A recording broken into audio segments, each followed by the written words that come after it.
Yeah, DB. Oh, just cleaning out the deadwood. Okay. Look, Mr. Connell, I just can't afford to be without work right now, not even for a day. I've got a mother and 2 kid sisters. More good luck telegrams. Well, you know how it is.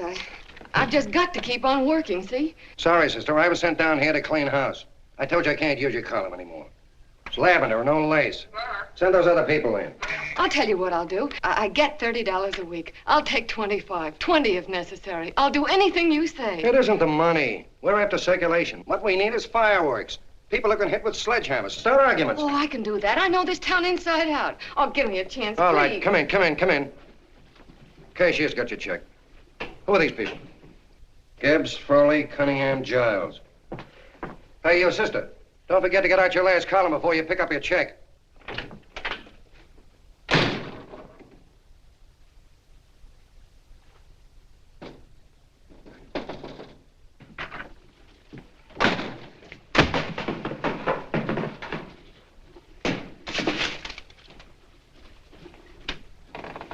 You're a couple of sticks shy in your column, man. Big rich slob like D.B. Norton buys a paper and 40 heads are chopped off. Did you get it, too? Yeah. You too? Oh, Joe. Oh, I'm sorry, darling. Why don't we tear the building down? Before you do, Ann, perhaps you'd better finish this column. Yeah, lavender and old lace. Wait, Joe. Wait. Wants fireworks, huh? Okay.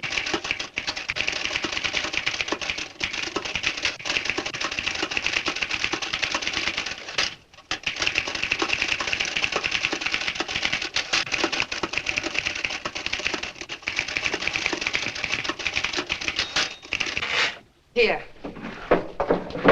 Below is a letter which reached my desk this morning. It's a commentary on what we laughingly call a civilized world. Dear Miss Mitchell, 4 years ago, I was fired out of my job. Since then, I haven't been able to get another one. At first, I was sore at the state administration because it's on account of the slimy politics here we have all this unemployment. But in looking around, it seems the whole world's going to pot. So in protest, I'm going to commit suicide by jumping off the City Hall roof. Signed, a disgusted American citizen, John Doe. Editor's note, if you ask this column, the wrong people are jumping off the roofs. Hey, Ann, this is the old fakeroo, isn't it? Never mind that, Joe. Go ahead. Oh, sorry.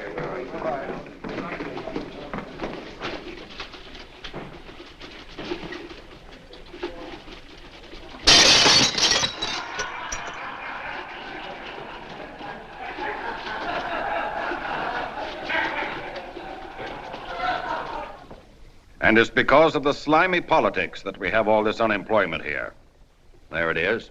That's D.B. Norton's opening attack on the governor. Why, Jim, it's just a letter sent into a column. No, I can smell it. That's Norton. Good morning, gentlemen. Good morning, Governor. Morning, Governor. You're rather early. Governor, did you happen to see this in the new bulletin?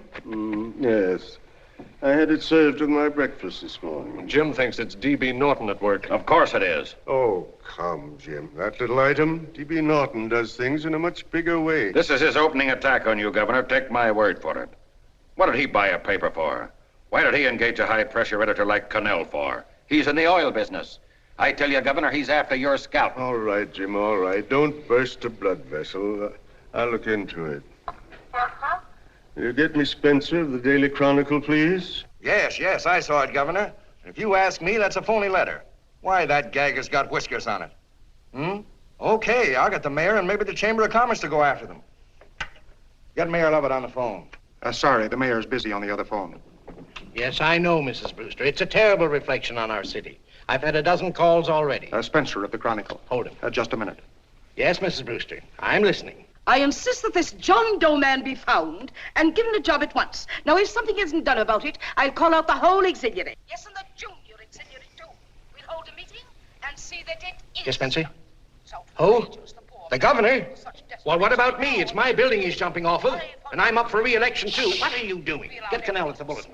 Why, he's liable to go right past my window. Get me Connell. What was that? What? Out the window. Something just flew by. I didn't see anything. Well, don't stand there, you idiot. Go and look. Open the window. Oh, why did he have to pick on my building? Is there a crowd in the street? No, sir. Then maybe he's caught on a ledge. Look again. I think it must have been a seagull. A seagull? What's a seagull doing around the city hall? That's a bad omen, isn't it? Oh, no, sir. The seagull is a lovely bird. It's all right, Mrs. Brewster. It was just a seagull. Connell? Nothing's happened yet. No, I'm watching. Don't worry, Mrs. Brewster. Just leave it all to me. Spencer, I'll call you back. Hello, Connell? What are you doing? This is the mayor. Yes, Mayor Lovett. How many times are you going to call me? I've got everybody and his brother and sister out looking for him.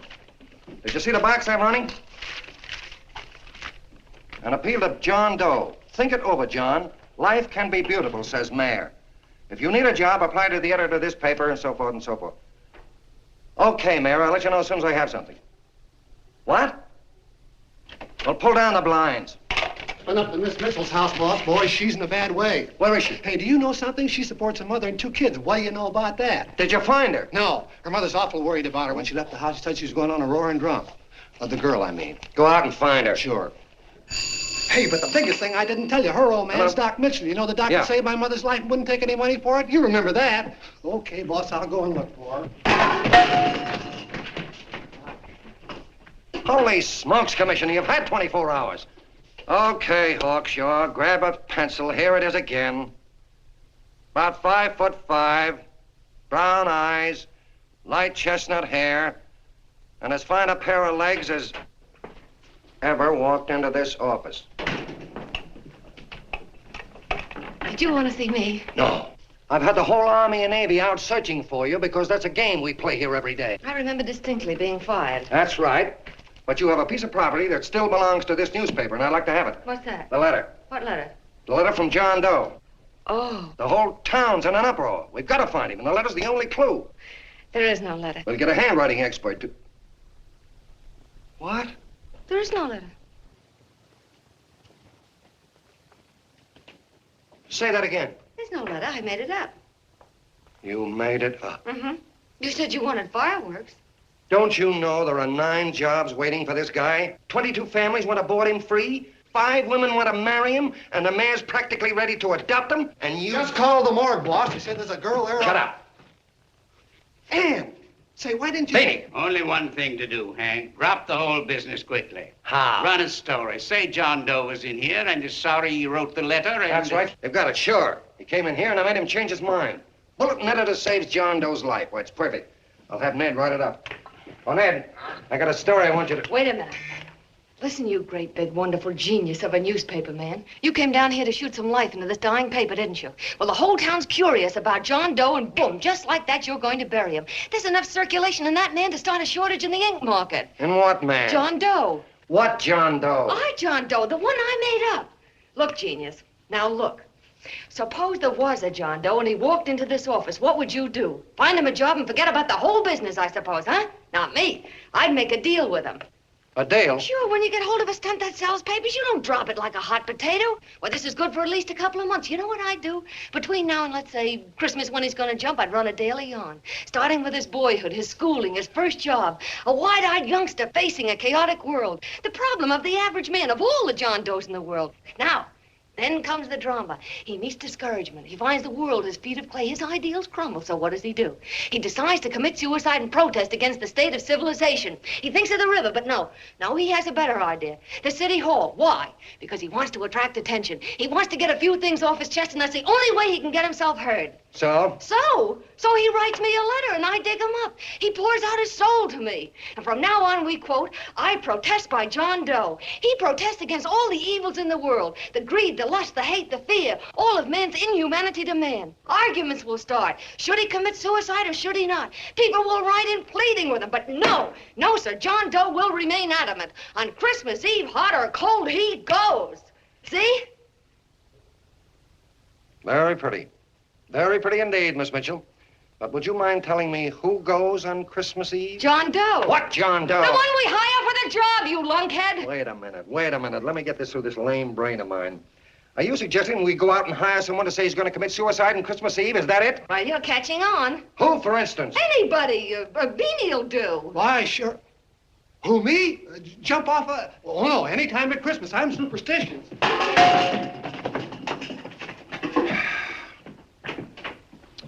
Miss Mitchell, do me a favor. Will you go on out and get married and have a lot of babies, but Stay out of newspaper business. Better get that story in, Hank. It's getting late. You're supposed to be a smart guy. If it was raining $100 bills, you'd be out looking for a dime you lost someplace.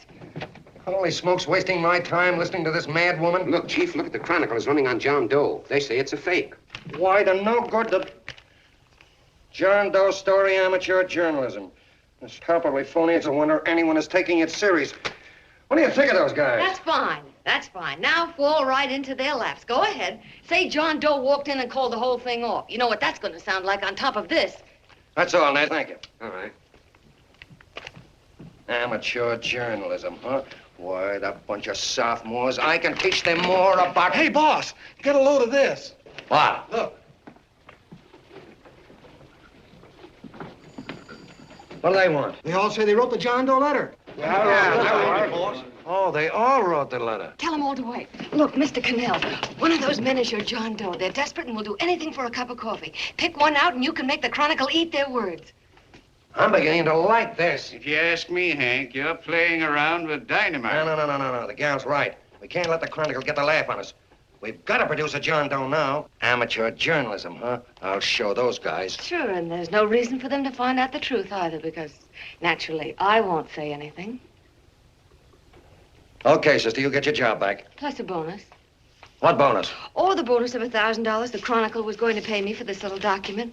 You'll find it says that I, Ann Mitchell, hereby certify that the John Doe letter was created by me. I can read. Sorry. You think this is worth $1,000, do you? Oh, the Chronicle would consider it dirt cheap. Packs everything, including a gun. Okay, sister, you got yourself a deal. Now let's take a look at the candidates. The one we pick has got to be the typical average man. Typical American that can keep his mouth shut. Show me an American who can keep his mouth shut and I'll eat him. Okay, Beanie, bring him in one at a time.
Did you write that letter to Miss Mitchell? No, I didn't. What are you doing up here, then? Well, the paper says there were some jobs around loose. Thought there might be one left over. Had any schooling? Yeah, a little. What do you do when you work? I used to pitch. Baseball? Yeah, so my wing went bad. Where'd you play? Bush leagues, mostly. How about family? Got any family? No. Oh, just traveling through, huh? Yeah, me and a friend of mine. He's outside. Looks all right. It's perfect, a baseball player. What could be more American? Wish he had a family, though. Be less complicated without a family. Look at that face, it's wonderful. They'll believe him. Come on. What's your name? Willoughby. John Willoughby. Long John Willoughby, they called me in baseball. Would you like to make some money? Yeah, maybe. Would you be willing to say you wrote that letter and stick by it? I get the idea. Yeah, maybe. That's our man. He's made to order. I don't know. He don't seem like the kind of a guy that'd fall in line. When you're desperate for money, you do a lot of things, Mr. Connell. He's our man, I tell you. He's fainted. Get the water quickly. Hurry up, Pop. Oh. Right here, sit down. You all right? Yeah, I'm all right. How many is that, 6?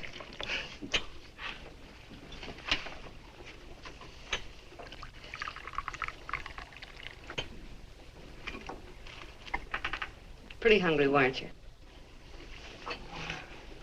this John Doe business is batty, if you ask me. Well, nobody asked you. Trying to improve the world by jumping off buildings. You couldn't improve the world if the buildings jumped on you. Don't mind the colonel. He hates people. He likes you well enough to stick around. Well, that's because we both play doohickeys. I met him in a boxcar a couple of years ago. I was fooling around with my harmonica, and he comes over and joins in. I haven't been able to shake him since.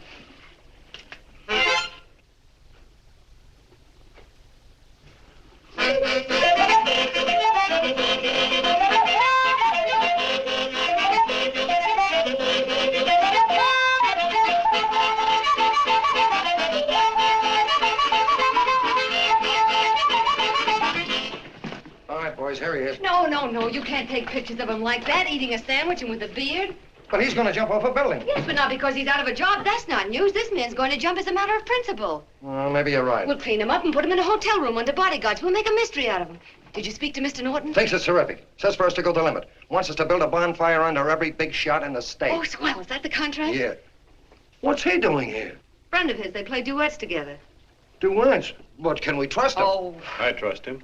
Oh, you trusted me. Well, that's fine. I suppose he trusts you, too. Oh, stop worrying. He's all right. Okay, but we don't want more than a couple of hundred people in on this thing. Now, the first thing I want is an exact copy of the John Doe letter in your own handwriting. I've got it already. Here. No, that's fine. Now, I want you to sign this agreement. It gives us an exclusive story under your name, day by day, from now until Christmas. On December 26th, you get one railroad ticket out of town. And the bulletin agrees to pay to have your arm fixed. That's what you want, isn't it? Yeah, but it's got to be by Bonesetter Brown. Okay, Bonesetter Brown goes. Here, sign it. Meanwhile, here's $50 spending money. That's fine. Beanie? Yes, boss. Take charge of him. Get him a suite at the Imperial and hire some bodyguards. Yeah, and some new clothes, Beanie. You think we better have him to louse? Yeah. Both of them? Yes, both of them, but don't let them out of your sight. Hey, Beanie, gray suit, huh? Yeah. Okay, fellas.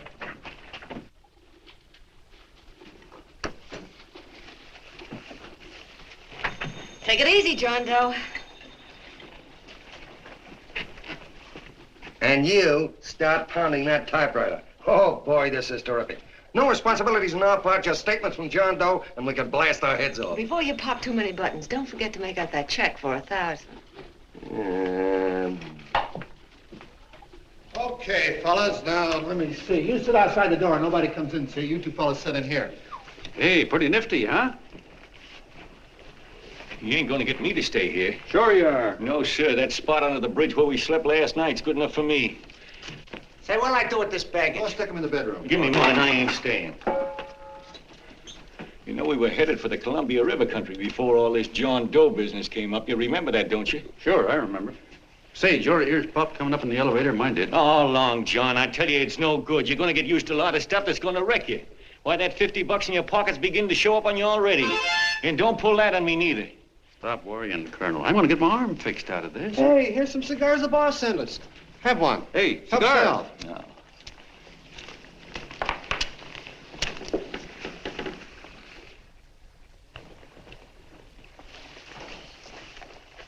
Say, I'll bet you even the major leaguers don't rate an outfit like this. Here, make yourself comfortable. Paper? I don't read no papers, and I don't listen to radios either. I know the world's been shaped by a drunken barber, and I don't have to read it. I've seen guys like you go under before. Guys that never had a worry. Then they got a hold of some dough and went goofy. The first thing that happens Hey, to did a you guy... get a load of the bedroom? No. The first thing that happens to a guy like that, he starts wanting to go into restaurants and sit down at a table and eat salads and cupcakes and tea. Boy, what that kind of food does to your system.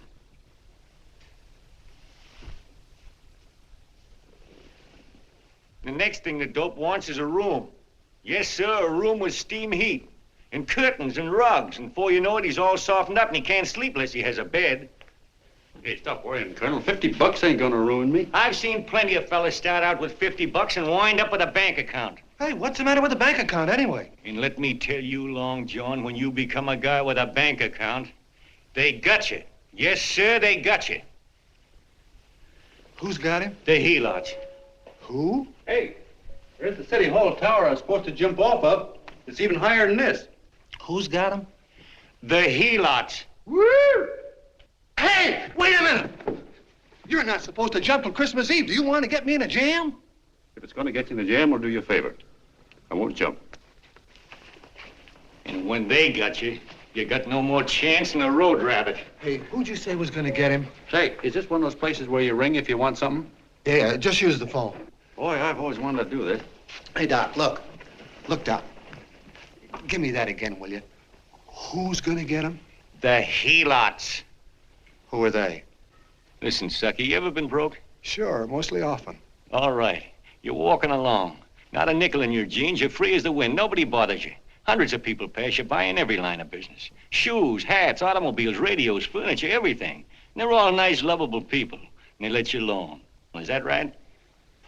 Then you get a hold of some dough, and what happens? All those nice, sweet, lovable people become helots. A lot of heels. They begin creeping up on you, trying to sell you something. They get long claws, and they get a stranglehold on you. And you squirm, and you duck, and you holler, and you try to push them away, but you haven't got a chance. They got you. First thing you know, you own things. A car, for instance. Now your whole life is messed up with a lot more stuff. You get license fees, and number plates, and gas, and oil, and taxes, and insurance, and identification cards, and letters, and bills, and flat tires, and dents, and traffic tickets, and motorcycle cops, and courtrooms, and lawyers, and fines, and a million and one other things. And what happens?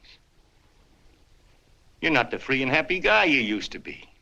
You gotta have money to pay for all those things. So you go after what the other fellas got. And there you are. You're a helot yourself.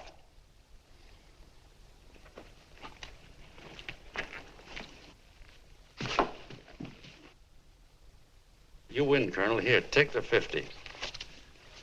Go out and get rid of it. You bet I will, just as fast as I can. I'm gonna get some canned goods, a fishing rod, and the rest I'm gonna give away. Give away? Hey, get me a pitcher's glove. I gotta get some practice. Say, he's giving it away. I'm going to get me some of that. Hey, come back here, you helot. Or you send up 5 hamburgers with all the trimmings, 5 chocolate ice cream sodas, and 5 pieces of apple pie. No, apple with cheese. Yeah, thanks.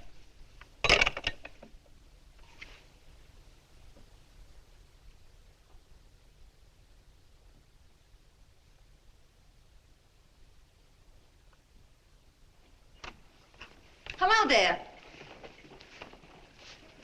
Well, well. If it isn't the man about town. All set, Miss Anne. Hmm? Oh, yes. Let's go. Let's see, we want some action in these pictures. Action? Mm-hmm. That's good. No. This man's going to jump off a roof. Oh. Here, wait a minute. Let me comb your hair. Sit down. Yeah, that's better.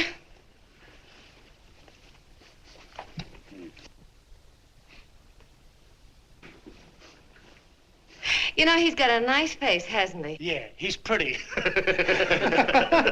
Here, sit down. Quiet, egghead. All right, now a serious expression. Can't. I'm feeling too good. Oh, come on now. This is serious. You're a man disgusted with all of civilization. With all of it? Yes, you're sore at the world. Come on now. Oh, crabby guy, huh? Yeah. No.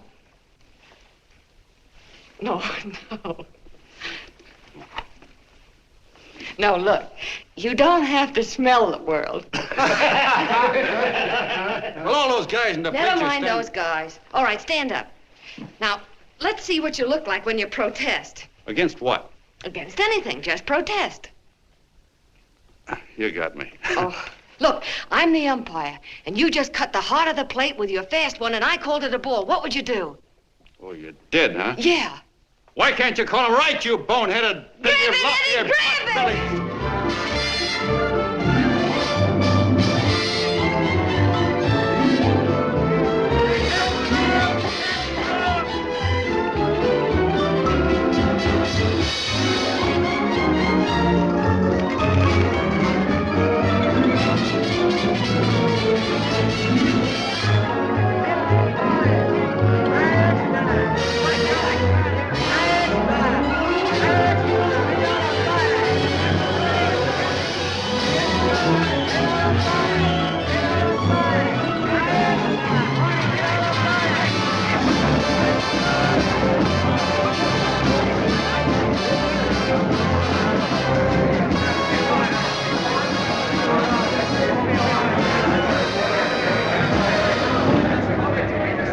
I don't care whose picture they're publishing.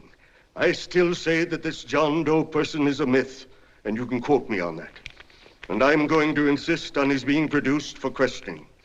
You know as well as I do that this whole thing is being engineered by a vicious man with a vicious purpose, Mr. D.B. Norton.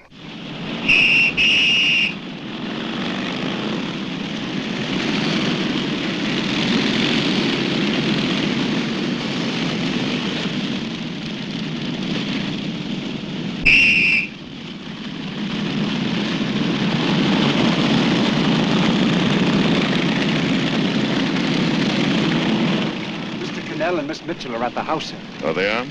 All right, come on. Personally, I think it's just plain stupidity to drop it. Now, you should see his fan mail, thousands.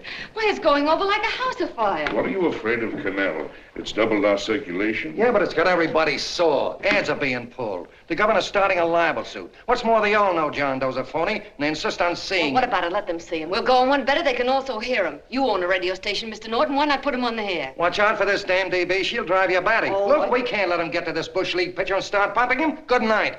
Now, tell him what that screwball might do. I walk in yesterday, here he is, standing on a table with a fishing pole, fly casting. Take my advice and get him out of town before this thing explodes in our faces. If you do, Mr. Norton, you're just as much of a dumb cluck as he is. Excuse me. No, you got yourself a meal ticket and you hate to Sure, let go. it's a meal ticket for me, I admit it, but it's also a windfall for somebody like Mr. Norton who's trying to crash national politics. That's what you bought the newspaper for, isn't it? You want to reach a lot of people, don't you? Well, put John Doe in the air and you can reach 130 million of them. He can say anything he wants and they'll listen to him. All right, we'll forget the governor and the mayor and all the small fry like that. This can arouse national interest. If he made a hit around here, he can do it every place else in the country.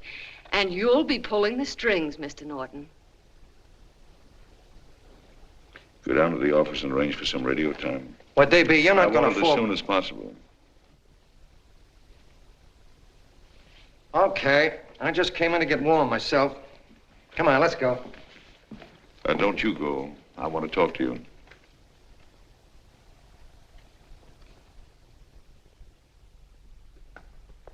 Sit down.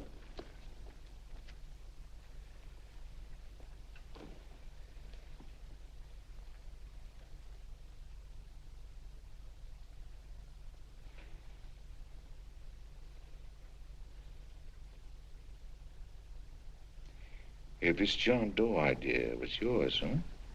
Yes, sir.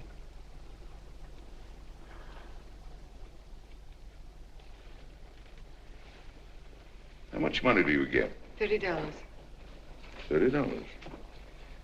Well, what are you after? I mean, what do you want? A journalistic career? Money. Money? Well, I'm glad to hear somebody admit it. Do you suppose you could write a radio speech that would put that fellow over? Oh, I'm sure I can. Do it, and I'll give you $100 a week.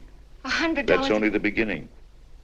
You play your cards right, and you'll never have to worry about money again. Oh, I knew it. Hello. Hello. Whenever there's a pretty woman around. This is my nephew, Ted Sheldon, Miss Mitchell. How do you do? How do you do? All right, Casanova, I'll give you a break. See that Miss Mitchell gets a car to take her home. Always reading my mind, aren't you? Thank you very much for everything. And Miss Mitchell, I think from now on you'd better work directly with me. Yes, sir.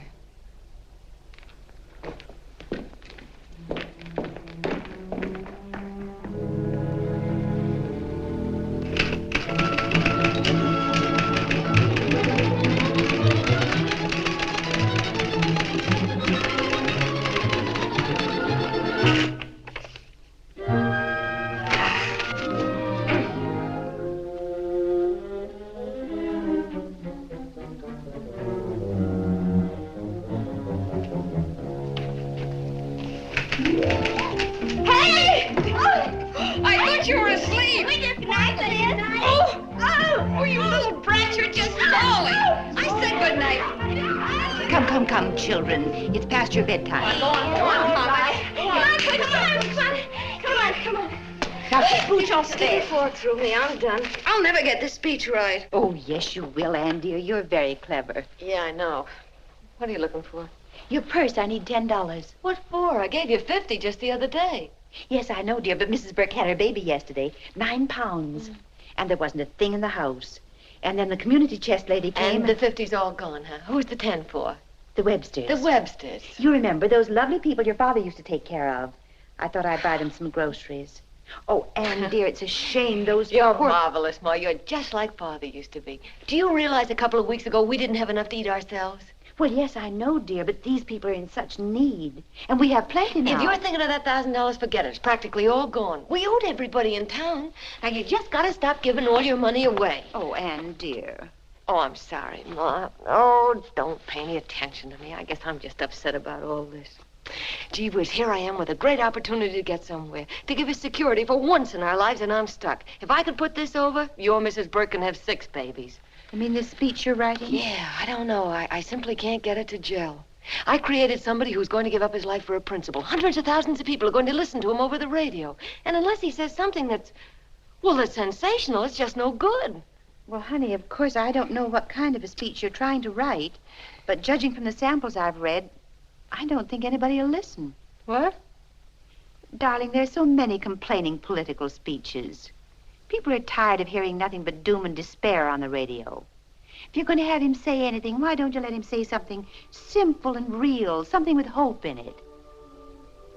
If your father were alive, he'd know what to say. Oh, yeah. Father certainly would. Wait a minute.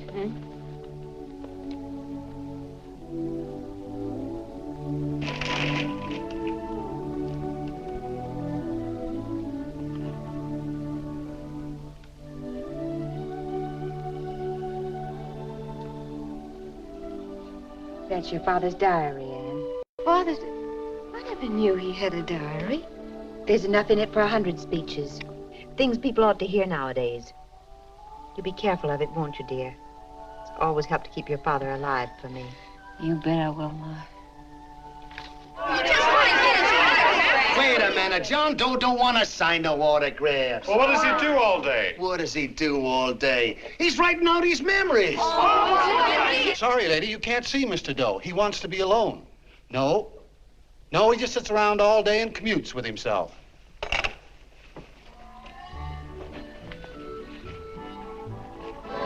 Oh!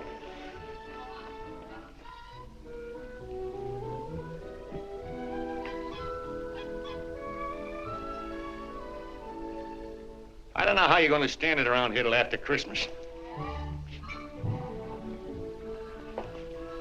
I'll bet you ain't heard a train whistle in 2 weeks.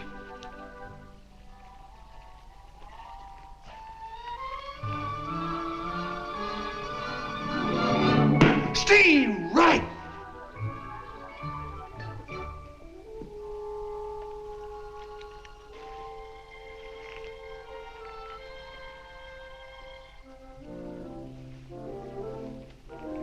I know why you're hanging around.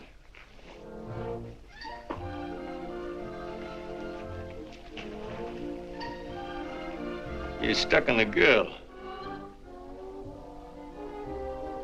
That's all a guy needs is to get hooked up with a woman.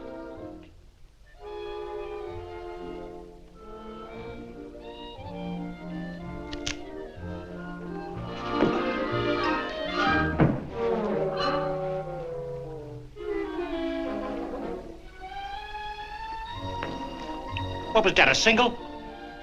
First baseman dropped the ball. Butterfingers. Tough luck, pal.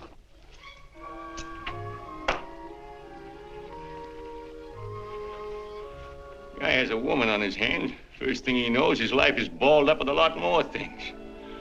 Furniture and...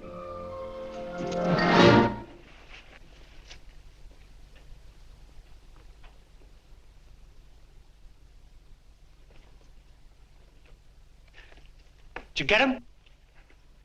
You're out. Swell. What's this, the end of the 8th? 9th.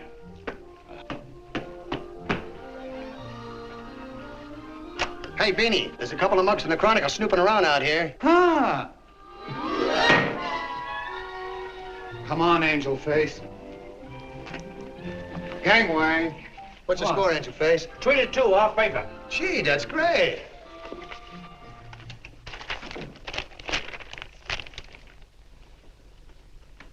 Hey, you got swell form there. Must have been a pretty good pitcher.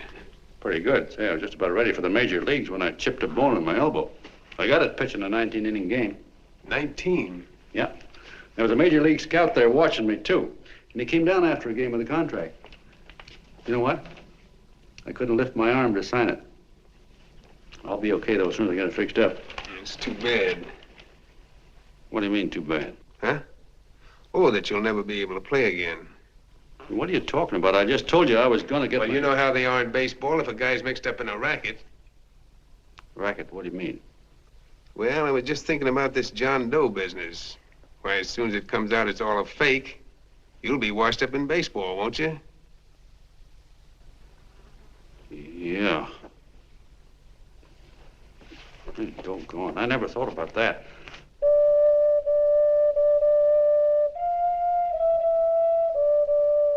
Gosh. And another thing, what about all the kids in the country? The kids that idolize ball players. What are they going to think about you? Yeah. Hey, Colonel. Did you hear that? I gotta figure some way out of this thing. Elevators are still running. I know one way you can do it. How? Well, when you get up there on the radio, all you have to do is to say the whole thing's a frame-up. Make you a hero sure as you're born. Yeah, but how am I gonna get my arm fixed? Well, that's a cinch. I know somebody that'll give you $5,000 just to get up on the radio and tell the truth.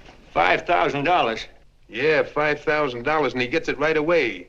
You don't have to wait till Christmas. Look out, Long John. They're closing in on you. Say, who's putting up this dough?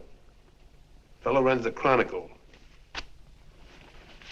Here's the speech you make, and it's all written out for you. $5,000. Holy mackerel, I can see the helots coming, the whole army of them. It's on the level.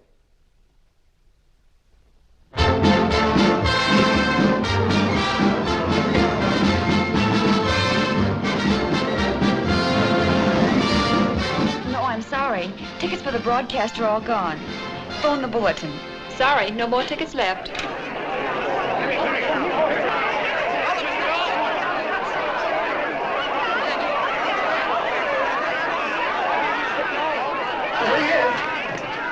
Hello, John. All set for the big night? Swell. Turn around. One moment. Now stand still. Hold it, Mr. Doe. Hold it. Big smile, Mr. Doe. That's right. Okay, Jeannie, that's all. Take stand him here. out. Come on. Now, look, John, here's the speech. It's in caps and double spaced. You won't have any trouble reading it. Not nervous, are you? No. Of course not. He wouldn't be. Who? John Doe, the one in there. Hey, don't let your knees rattle. It picks up on the mic. Oh, Beanie, you needn't be nervous, John. All you have to remember is to be sincere. Pick up that phone, Miss Mitchell. It's for you. Okay. Hello? Yes, Mother. Oh, thank you, darling. Oh, there he is, the poor dear man. Oh, good luck to you, Mr. Doe. We want you to know that we're all for you. The girls all decided that you're not to jump off any roof at all. Even if we have to we'll stop it. You got the speech I gave you? Yeah. Now, look. I'll give this money to the colonel just as soon as you get started. We'll have a car waiting at the side entrance for you. Okay. How'd you get in here? Huh? Oh, I just came in to wish him Come luck. on, out. Mother says good luck, too. John, when you read that speech, please believe every word of it. He's turned out to be a wonderful person, John. Who? John Doe, the one in the speech. Oh. You know something? I've actually fallen in love with him. All right, there he is, sister. Now, come on, plenty of room. What's the idea? No, that's too much. Not so much. Come on, that's it. Oh, this is no time for cheap publicity, Mr. Connell. Listen, if that guy lays an egg, I want to get something out of it. I'm getting a Jane Doe ready. Oh, come on. Here. Will you, fellas? Here, Give me a all right, chance. that's I enough. have to raise just one more. Well, that's fine, honey. You go ahead. After you've been doing it. You're very honey. Go ahead. How you doing? Oh. All right, Benny, bring him in. Holy smoke, a half a helot. There you are, boss, just like you ordered. Symbols of little people. Okay, get him up. All right, young fella. This is ridiculous, Mr. Connell. Come on, give me a chance. The man's on the air. No, come on, ask. You can have a... Come on, that's right. Afterwards, you can get all the pictures you want. Thank you very much. Come on, will you? Afterwards, that's right. Come on, Snooks, you've got to bail out. Okay, goodbye, Mr. Doe. Beanie. All right. Better get ready. 1 minute to go. Wow, 1 minute to go and the score is nothing to nothing. Now, please, John, You won't let me down, will you? Will you? Of course you won't.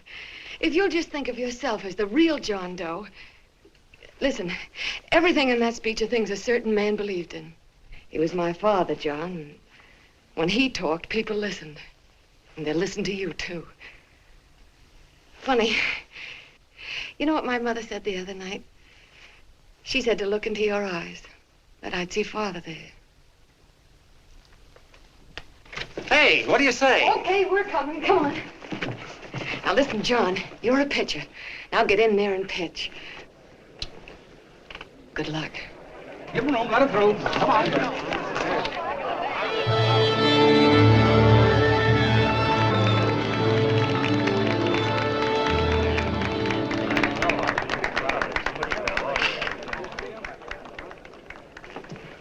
Hey, let's get out of here. There's the door right there. Hey, what are you doing here? That's what I'd like to know. Come on, out. Hey, he's a friend of mine. Never mind, let him alone. He's all right. I'll be right over there pulling for you. No, John, over here.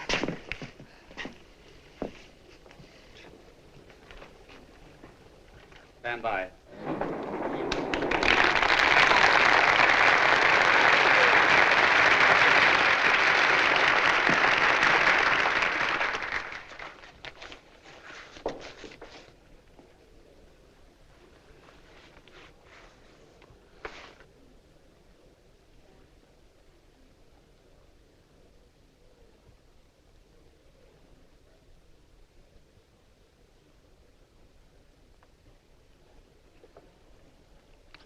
Phone the Chronicle. Tell them to start getting those extras out.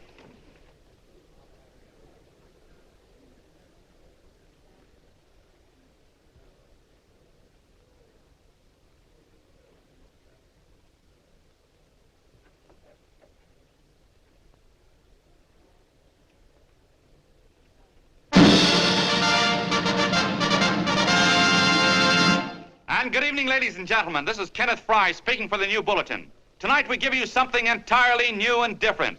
Standing beside me is the young man who has declared publicly that on Christmas Eve he intends to commit suicide, giving as his reason, quote, "I protest against the state of civilization," end quote. Ladies and gentlemen, the New Bulletin takes pleasure in presenting the man who is fast becoming the most talked of person in the whole country, John Doe.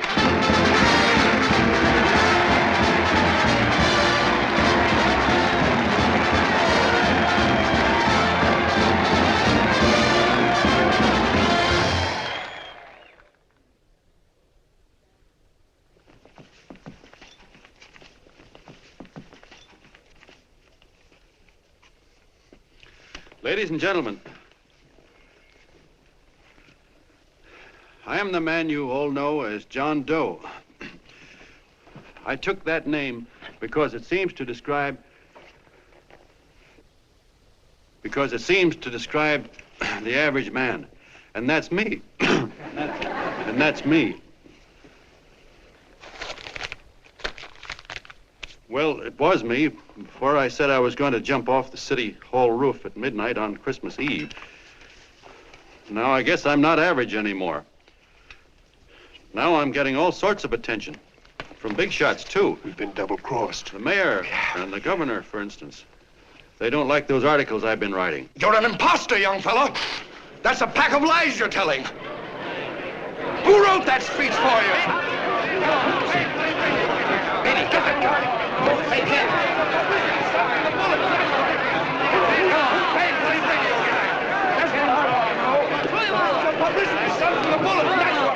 Spencer. Ladies and gentlemen, the disturbance you just heard was caused by someone in the audience who tried to heckle Mr. Doe. The speech will continue.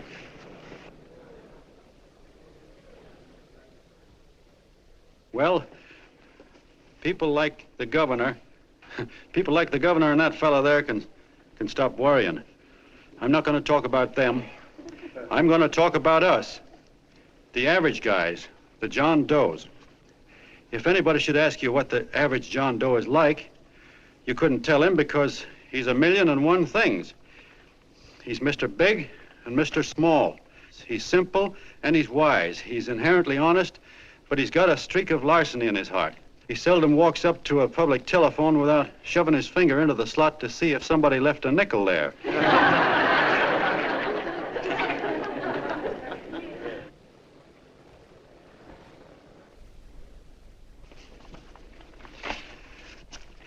He's the man the ads are written for. He's a feller everybody sells things to. He's Joe Dokes, the world's greatest stooge and the world's greatest strength.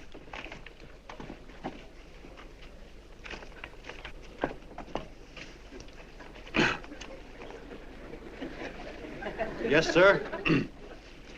Yes, sir, we're a great family, the John Does. We're the meek who are supposed to inherit the earth. You'll find us everywhere. We raise the crops, we dig the mines, work the factories, keep the books, fly the planes, and drive the buses. And when a cop yells, "Stand back there, you," he means us, the John Does. Well, what kind of a speech is that? Didn't you read it? We've existed since time began. We built the pyramids. We saw Christ crucified, pulled the oars for Roman emperors, sailed the boats for Columbus, retreated from Moscow with Napoleon, and froze with Washington at Valley Forge. Yes, sir. We've been in there dodging left hooks since before history began to walk. In our struggle for freedom, we've hit the canvas many a time, but we always bounce back because we're the people, and we're tough.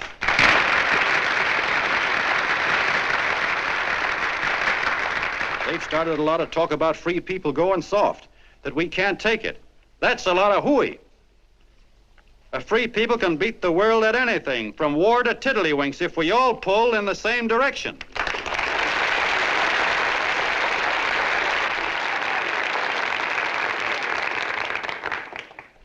I know a lot of you are saying, "What can I do? I'm just a little punk. I don't count." Well, you're dead wrong. The little punks have always counted, because in the long run, the character of a country is the sum total of the character of its little punks.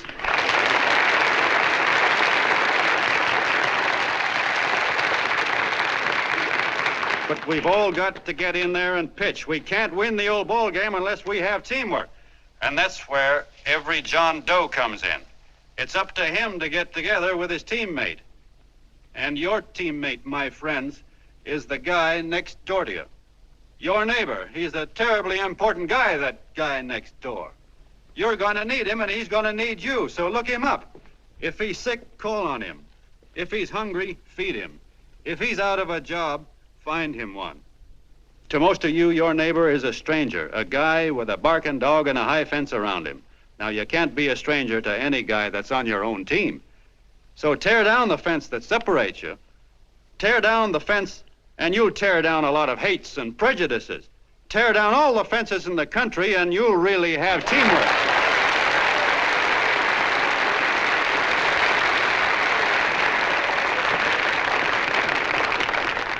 I know a lot of you are saying to yourselves, "He's asking for a miracle to happen. He's expecting people to change all of a sudden."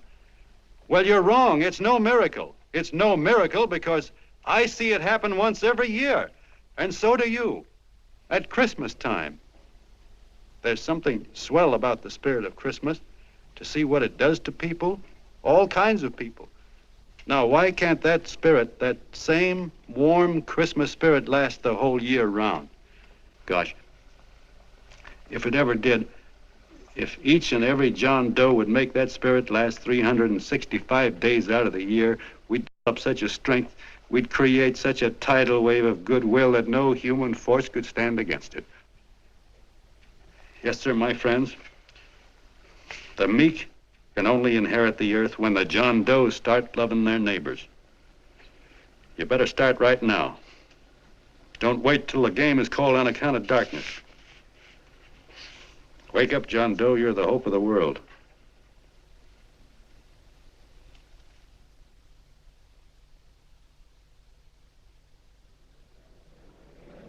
John, you were wonderful.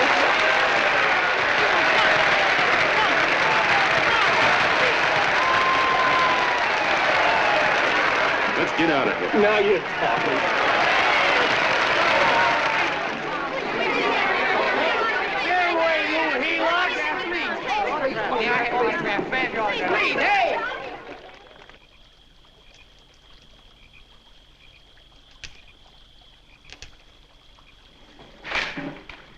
I knew you'd wake up sooner or later. Boy, am I glad we got out of that mess. I had the $5,000 sewed up. Could have been on my way to old Doc Brown. You're a pitcher, John, she says. Now, go in there and pitch. What a sucker. Yeah, she's a heel-out just like the rest of us. Lucky you got away from her. What was I doing up there making a speech anyway? Me, huh? Geez, the more I think about it, the more I could... Tear down all the fences. Why, if you tore one picket off of your neighbor's fence, he'd sue you. $5,000 had it right in my hand. What do you mean he ran away? We'll go after him, find him. That man is terrific.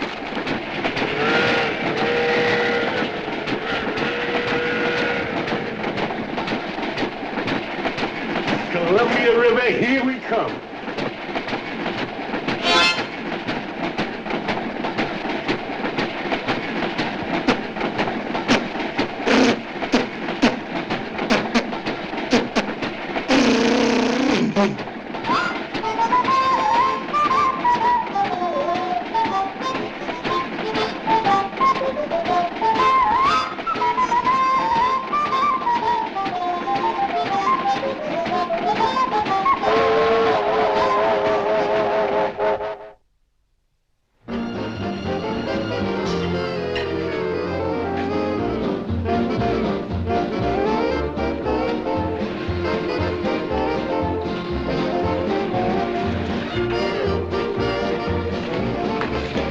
Jitterbugs.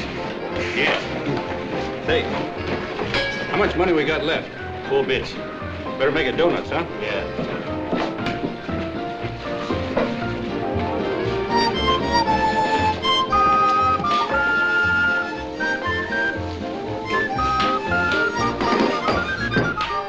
What'll it be, gents? Have you got a couple of steaks about that big and about that thick? Yeah, with hash brown potatoes and tomatoes and apple pie and ice cream and coffee. And donuts, I know. Hey, Ma! Seekers! A pair. Think of the pair coming up. Glad he took the tea out of that.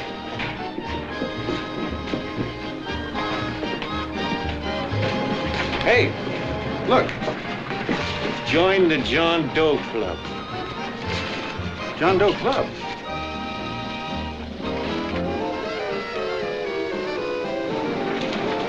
Uh-oh. You John Doe? Who?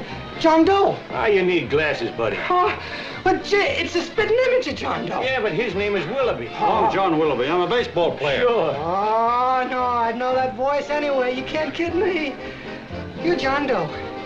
Hey, Ma! Ma! That's John Doe. John Doe? Yeah, sitting right there, big as life. Who'd you say it was? John Doe, the big guy there.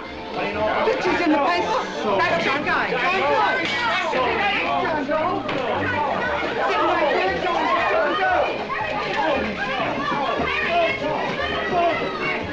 Hey, operator. Dan's Beanery. Look, call everybody in town. John Doe was just in my place. Yeah, he ordered donuts.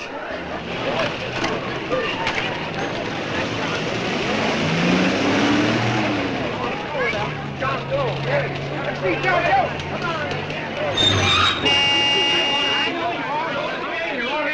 John Doe, we're all neighbors. And my office is packed like a sardine box. What does John Doe look like, Mr. Mayor? Oh, he's one of those great big outdoor type men. No, you can't see him. You didn't vote for me the last time. Shame on you. What are you doing there? Get off my front porch anyhow. Mr. Norton come yet?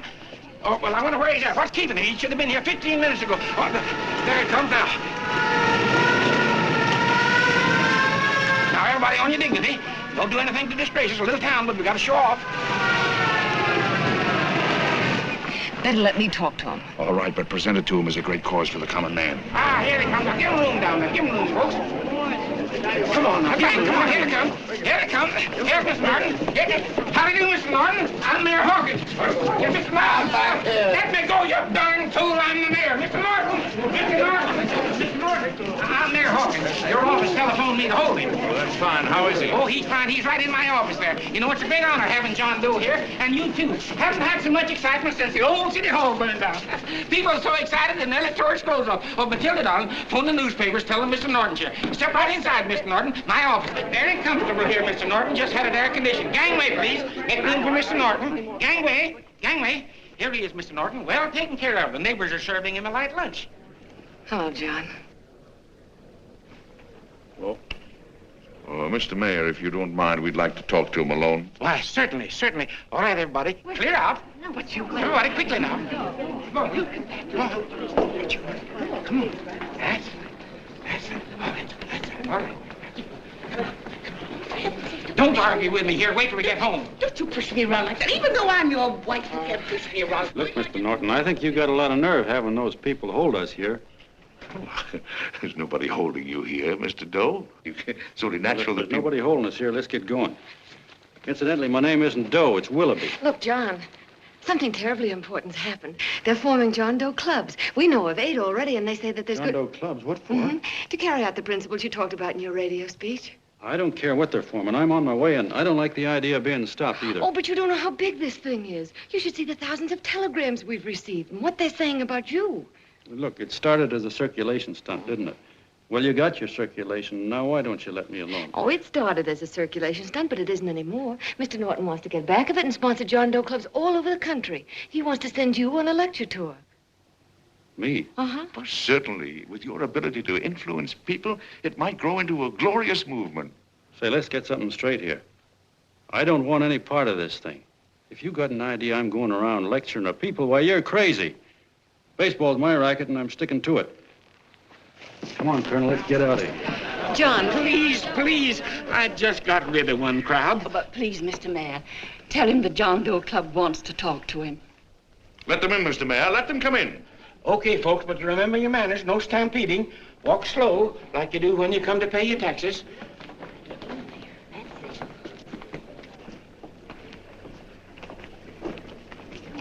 Okay. All right, give me a chance. Come right in. My name's Bert Hansen, Mr. Doe. I'm the head soda jerker at Schwabacker's drugstore. Well, sir, you see, me and my wife, we heard your broadcast, and we got quite a bang out of it, especially my wife. Kept me up half the night saying, that man's right, honey. The trouble with the world is nobody gives a hoot about his neighbor. That's why everybody in town's sore and cranky at each other. And I kept saying, well, that's fine, but how's a guy gonna go around loving the kind of neighbors we got? Old Sourpuss, for instance. You see, Sourpuss Smithers is a guy lives all alone next door to us. He's a cranky old man that runs a second-hand furniture store. We haven't spoken to him for years. I always figured he was an ornery old gent that hated the world because he was always slamming his garage door and playing the radio so loud he kept half the neighbors up. Well, anyway, the next morning I'm out watering the lawn and I look over and there's Sourpuss on the other side of the hedge straightening out a dent in his fender. And my wife yells to me out the window. She says, go on, speak to him, Bert. And I figured, well, heck, I can't lose anything, so I yelled over to him, good morning, Mr. Smithers. He went right on pounding his fender. Was I burned? So I turned around to give my wife a dirty look, and she said, louder, he didn't hear you. So in a voice you could have heard in the next county, I yelled, good morning, Mr. Smithers. Well, sir, you could have knocked me over with a feather. Old Sourpuss turned around, surprised-like, and he put on a big smile, came over and took my hand like an old lodge brother, and he said, good morning, Hansen. I've been wanting to talk to you for years, only I thought you didn't like me. And then he started chatting away like a happy little kid, and he got so excited his eyes all... Well, Mr. Doe, before we got through, I found out Smithers is a swell egg, only he's pretty deaf, and that accounts for all the noises. And he says it's a shame how little we know about our neighbors. And then he got an idea, and he said, how's about inviting everybody someplace where we can all get together and know each other a little better? Well, I'm feeling so good by this time, I'm ripe for anything. So Smithers goes around the neighborhood inviting everybody to a meeting at the schoolhouse, and I tell everybody that comes in the store, including Mr. Schwabacker, my boss. I'm talking too much. Well, I'll be doggone if over 40 people don't show up. Of course, none of us knew what to do, but we sure got a kick out of seeing how glad everybody was just to say hello to one another. Tell him about making Sourpuss chairman. Oh, yeah, we made Sourpuss chairman and decided to call ourselves the John Doe Club. And say, incidentally, this is my wife. Come here, honey. This is my wife, Mr. Doe. How do you do, Mr. Doe? Sourpuss is here, too. Oh, is he? This is Sourpuss, or excuse me, Mr. Smithers, Mr. Doe. That's all right. If you didn't call me Sourpuss, it wouldn't feel natural. Well, anyway, I guess nearly everybody in the neighborhood came except the Delaney's. The Delaney's live in a big house with an iron fence around it, and they always keep their blinds drawn. And we always figured that he was just an old miser that sat back counting his money, so why bother about inviting him? Until Grimes, the milkman, spoke up, and he said, say, you've got the Delaney's all wrong. And then he tells us about how they canceled their milk last week, and how when he found a note in the bottle, he got kind of curious-like, and he sort of peeked in under the blinds and found the house was empty. If you ask me, he says, they're starving. Old man Delaney has been bringing his furniture over to my place at night, one piece at a time, and selling it. Yeah. And, well, sir, a half dozen of us ran over there to fetch him, and we brought him to the meeting. And what a reception they got. Why, everybody shook hands with him and made a fuss over them, and, well, finally, Mr. and Mrs. Delaney just sat right down and cried. And then we started to find out about a lot of other people. Yeah, sure. Well, you know Grubel, for instance. Grubel's here. See? Yeah, that's a... Of course, you don't know Grubel, but he's the man that everybody figured was the worst no-account in the neighborhood because he was living like a hermit and nobody would have anything to do with him. That isn't Little Murphy. The postman told us the truth. Why, Grubel, he says, he lives out of garbage cans because he won't take charity, because it'd ruin his self-respect, he says. Just like you said on the radio, Mr. Doe. Well, sir, about a dozen families got together and gave Grubel a job watering their lawns. Isn't that wonderful? And then we found jobs for 6 other people, and they've all gone off for leave. Yeah, and my boss, Mr. Schwabecker, made a job in his warehouse for old man Delaney. And he gave you that $5 raise. Yeah, wasn't that swell? Why, Bert, I feel slighted. I'd like to join, but nobody asked me. I'm sorry, Mayor, but we voted that no politician could join. Just the John Does of the neighborhood, because you know how politicians are.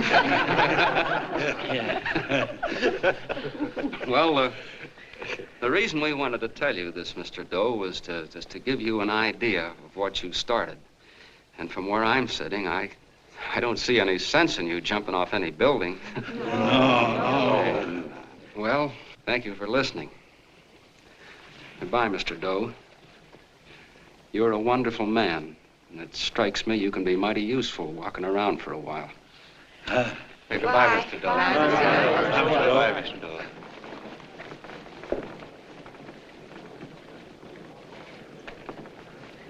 I'm Mrs. Delaney, Mr. Doe, and God bless you, my boy.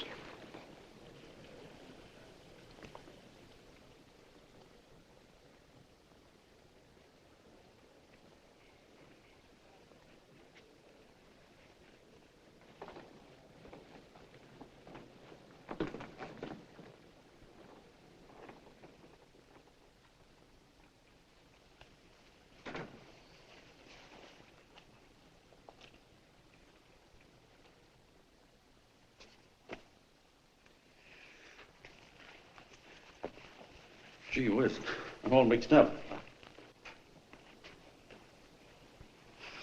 I don't get it.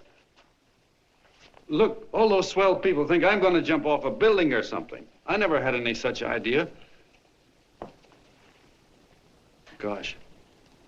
The fellow'd have to be a mighty fine example himself to go around telling other people how to... Say, look, what happened the other night was on account of Miss Mitchell here. She wrote the stuff. Don't you see what a wonderful thing this can be? But we need you, John. You're hooked. I can see that right now. They got you.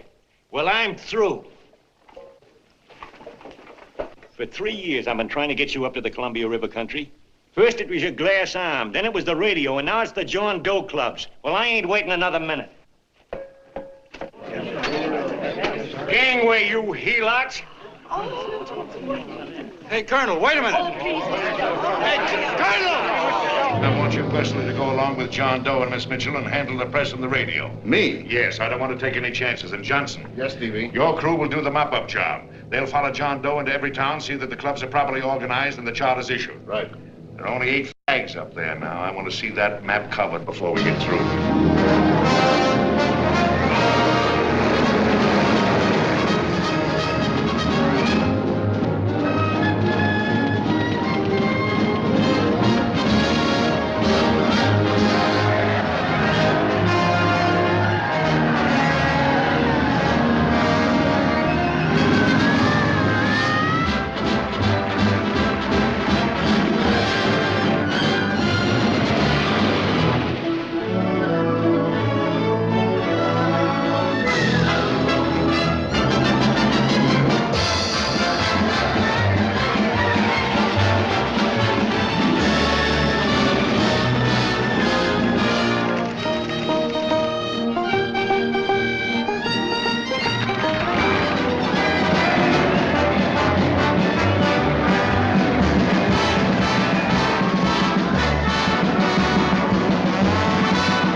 been growing like wildfire. If they made demands, I'd understand it. But the John Does ask for nothing. People are going off relief. If this keeps up, I'll be out of a job. As soon as it gets strong enough, we'll find out what John Doe wants. 30 every Thursday, 60 at 60. Who knows what? I'm sorry, boss. They just won't let anybody talk politics to them. It's crazy. We've got to get to them. They represent millions of voters.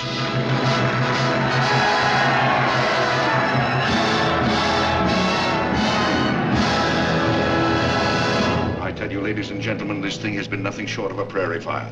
We've received so many applications for charters to the John Doe clubs, we haven't been able to take care of them. I'd hate to have that many pins stuck in me. This John Doe convention is a natural. It's going to put our city on the map. By over 2,400 John Doe clubs are sending delegates. Can you imagine that? You, Mr. Mayor, will be the official host. You will make the arrangements for decorating the city, parades, and a reception for John Doe when he gets home. And don't wear your high hat. No high hat? No high hat. And from you, Connell, I want a special John Doe edition every day until the convention is over. And now, if you will, please step into the outer office and look your prettiest because there are photographers there to take pictures of this committee. Don't worry, DB. Everything will be taken care of. Isn't it all too wonderful? Gather down here to an ice cream and I'll get an ice cream rug. Oh, Mr. Mayor, would you step down in front row, please? You ladies get close to him. That's it. Well, I don't get it. Get what? Look, DB, I'm supposed to know my way around. This John Doe movement has cost you a fortune. Now, this convention is going to cost plenty. Well? Well, I'm stuck with 2 and 2, and I'm a sucker if I can make 4 out of it. Where do you come in? You'll have the satisfaction of knowing that my money has been spent for a worthy cause. I see. I better stick to running the paper, huh? I think maybe you better had. And Connell, I'd like to have the John Doe contract, all the receipts for the money we advanced him, and the letter Miss Mitchell wrote, for which I gave her $1,000. Yes, sure. Well, we leave for the airport. Half an hour. Is that Johnny boy's room? Better hustle him up. He'll be ready on time. He's packing. Ah, good. Did you see his picture on the cover of Time? Yeah. I gotta give you credit, Annie girl. I've handled a good many big promotions in my time. Everything from a World's Fair to a Channel swimmer. But this one has certainly got me spinning. And now a John Doe convention. Wow. Say, if you could only get him to jump off the City Hall roof on Christmas Eve, I'd guarantee you 500,000 people there. Charlie. Huh? What do you make of him? Oh, Johnny boy? Well, I don't know what angle you want, but I'll give it to you quick. Number 1, he's got great yokel appeal, but he's a nice guy. Number 2, he's beginning to believe he really wrote that original suicide letter that you made up. Number 3, he thinks that you're Joan of Arc or something. Yeah, I know. Number 4, well, you know what number 4 is. He's nuts about you. Yeah, it's running out of his ears. You left out number 5. We're all heels, me especially. Holy smoke. Come in.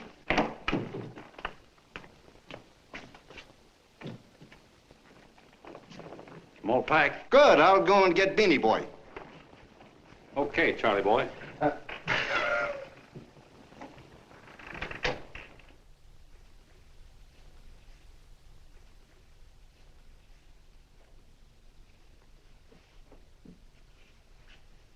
Can I help you pack? No, thank you.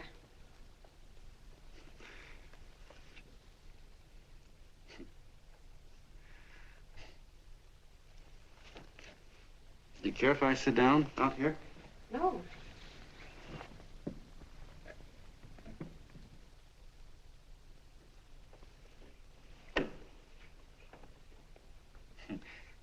You know, I had a crazy dream last night. It was about you. About me? Yeah, sure was crazy. I dreamt I was your father.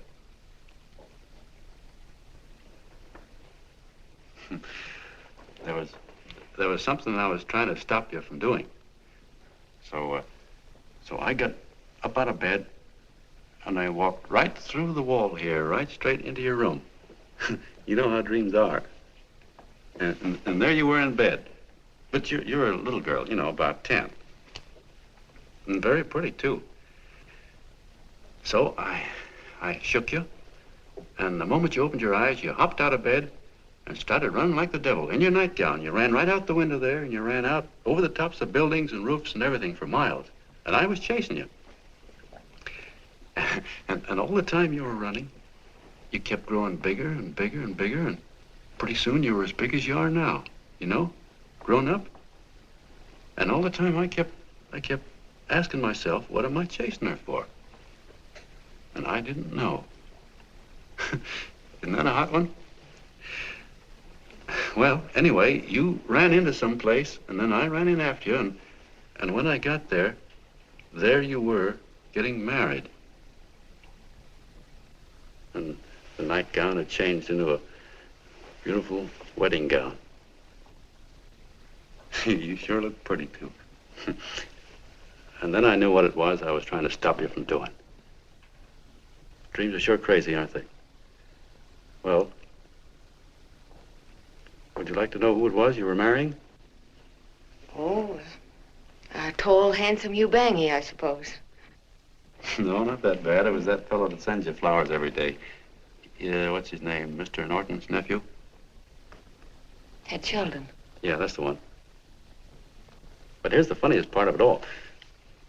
I was the fellow up there doing the marrying, you know, the justice of peace or something. You were? I thought you were chasing me. Well, yes, I was, but I was your father then, you see. But the real me, John Doe, or that is, Long John Willoughby, I was the fellow up there with the book. You know what I mean? I guess so. Then what happened? Well, I took you across my knee and I started spanking you. That is, I didn't do it. I mean, I did do it, but it wasn't me, you see. I was your father then.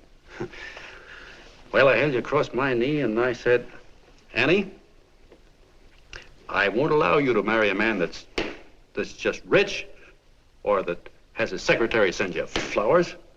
The man you marry has got to swim rivers for you. He's got to climb high mountains for you. He's got to slay dragons for you. He's got to perform wonderful deeds for you. Yes, sir. And all the time, the guy up there, you know, with the book, me, just stood there nodding his head. And he said, go to it, Pop. Whack her one from me, because that's just the way I feel about it, too. So he said, come on down here and whack her yourself. So I came down and I whacked you a good one, see? Then he whacked you, and I whacked you another one. We both started whacking you like... Well, if you're through whacking her, come on, let's get going. Okay, fellas, right in here. You go out the side entrance, there's a bunch of autograph seekers out front.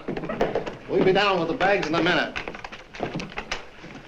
Come on, don't make a government project out of this. Hi, Benny. When's our plane take off again? Couple of minutes. How many people do you think we've talked to already, outside the radio, I mean? Oh, I don't know. About 300,000. 300,000. What makes them do it, Ann? What makes them come and listen and get up their John Doe clubs the way they do? I've been trying to figure it out. Look, John, what we're handing them are platitudes. Things they've heard 1,000,000 times. Love thy neighbor, clouds have silver linings, turn the other cheek. It's just a... Yeah, I heard them 1,000,000 times, too, but... there you are. Maybe they're like me, just beginning to get an idea what those things mean. You know, I never thought much about people before. They were always just somebody to fill up the bleachers. And the only time I worried about them is when they didn't come in to see me pitch. You know, lately I've been watching them when I talk to them. I could see something in their faces. I could feel that they were hungry for something. You know what I mean? Maybe that's why they came. Maybe they're just lonely and wanted somebody to say hello to.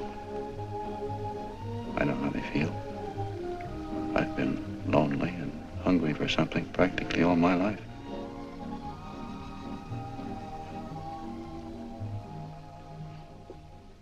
All aboard, folks. Yeah, that's true. Oh, somebody else sitting here? No, that's your seat. And this is your coat. Mine? A little token of appreciation. Oh, it's beautiful, D.B. Well, I don't quite know what to say. Well, don't say anything at all. Just sit down. Oh,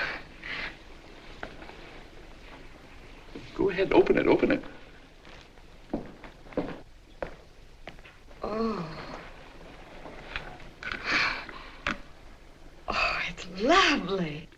contract goes with it. Well, come on, spring it. You've got something on your mind. It must be stupendous. You know, that's what I like about it. Right to the point, like that. All right, Practical Annie, here it is. Tomorrow night, before a crowd of 15,000 people and talking over a nationwide radio hookup, John Doe will announce the formation of a third party. A third party? Yes, the John Doe Party. Devoted entirely to the interests of all the John Does all over the country, which practically means 90% of the voters. He will also announce the third party's candidate for the presidency, a man whom he personally recommends, a great humanitarian, the best friend the John Does have. Mr. D.B. Norton. Yes.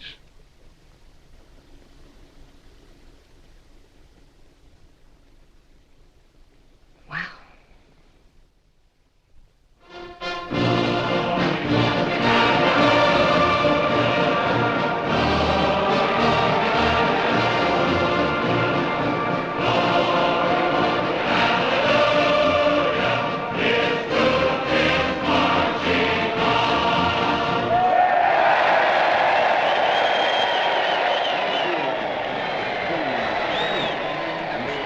And although the opening of the convention is hours off, the delegates are already pouring into the ballpark by the droves, with lunch baskets, banners, and petitions asking John Doe not to jump off any roof. No matter how you look at it, it's still a phenomenal movement. These John Does, or the hoi polloi, as you've heard people call them, have been laughed at and ridiculed, but here they are, gay and happy, having traveled thousands of miles, their expenses paid by their neighbors, to come here to pay homage to their hero, John Doe. And in these days of wars and bombings, it's a hopeful sign that a simple idea like this can sweep the country. An idea based on friendliness, on giving and not taking, on helping your neighbor and asking nothing in return. And if a thing like this can happen, don't let any of your grumbling friends tell you that humanity is falling apart. This is John B. Hughes, signing off now and returning you to our main studio until 9 o'clock, when the convention will officially open. Oh, John, come in. Say, I'm it's raining out a little. That's all right. It's good to see you. Sit down. Thanks.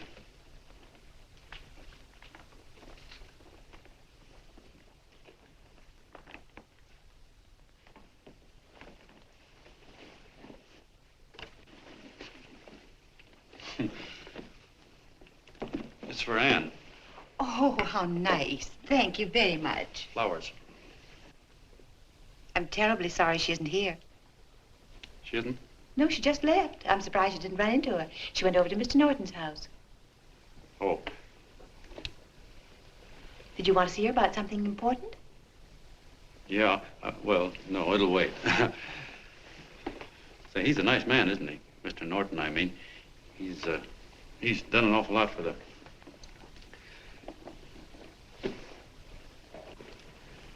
Well, say, my coat's pretty wet. I'm afraid I might have wet the couch a little.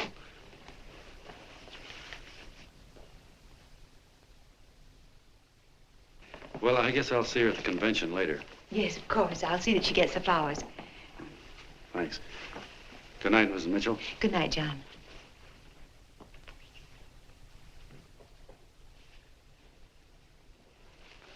Say, Miss Mitchell, I'm kind of glad Anne isn't here. You see, I came over here hoping to see her alone, and kind of hoping I wouldn't, too, you know what I mean? There was something I wanted to talk to her about. But, well, it'll wait, I guess. Good night. Good night, John. Say, look, Mrs. Mitchell, have you ever been married? Oh, I'm sure you have. Gosh, that's pretty silly. I guess you must think I'm kind of batty. Well, I guess I'd better be going at that. John, my husband said, I love you. Will you marry me? You did? What happened? I married him. Well, yeah, that's what I mean, see? It was easy as all that, huh? Uh-huh. Yeah, but look, Mrs. Mitchell, you know, I love Anne, and it's going to be awfully hard for me to say it because, well, you know, she's so wonderful.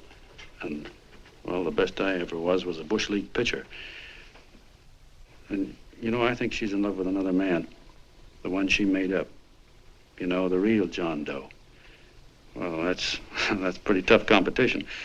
I bet you he'd know how to say it all right. On me, I get up to it and around it and in back of it, but I never get right to it. You know what I mean? So the only chance I've got is, well, if somebody could kind of give her a warning, sort of prepare her for the shock. You mean you'd like me to do it? Hmm? Well, I was thinking that, yeah, you know, sort of break the ice. Of course I will, John. Gee, listen, thank you, Mrs. Mitchell. Hey, you're okay.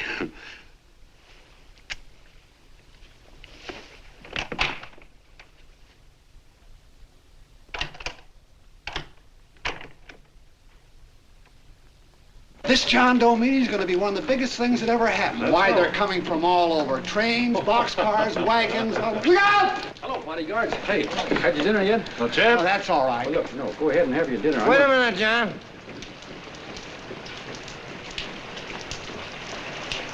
Hello, Mr. Connell. How are you, John? John, I want to have a little talk with you. What's the matter? Are you falling? Come here. Hey, boss. Oh, quiet. Say, tell me something. Did you read the speech you're going to make tonight? No, I never read the speeches before I make them. I get more of a kick out of it that way. Uh-huh. It's just exactly what I thought. Beanie, go on down to the old pop to give you the speech. There's a copy on my desk. Gee whiz, boss, you know Mr. Norton told me not to leave him, not even for a minute. Go on. We'll be at Jim's bar up the street. You're a nice guy, John. I like you. You're gentle. I always like gentle people. Me, I'm hard. Hard and tough. I got no use for hard people. Gotta be gentle to suit me. Like you, for instance.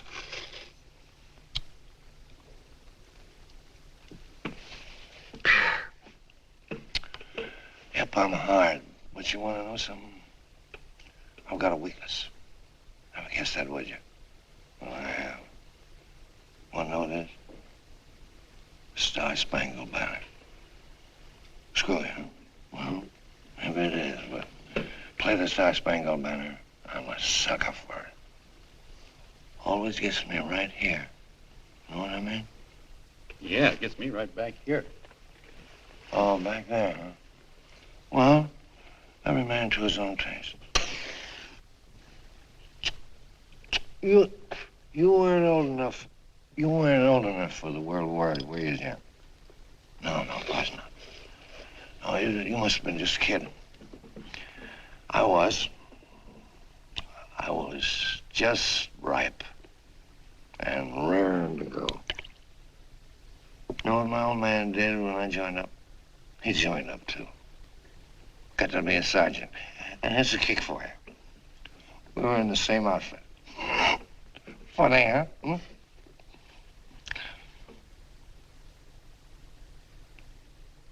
He was killed, John. I saw him get it. I was right there, and I saw it with my own eyes.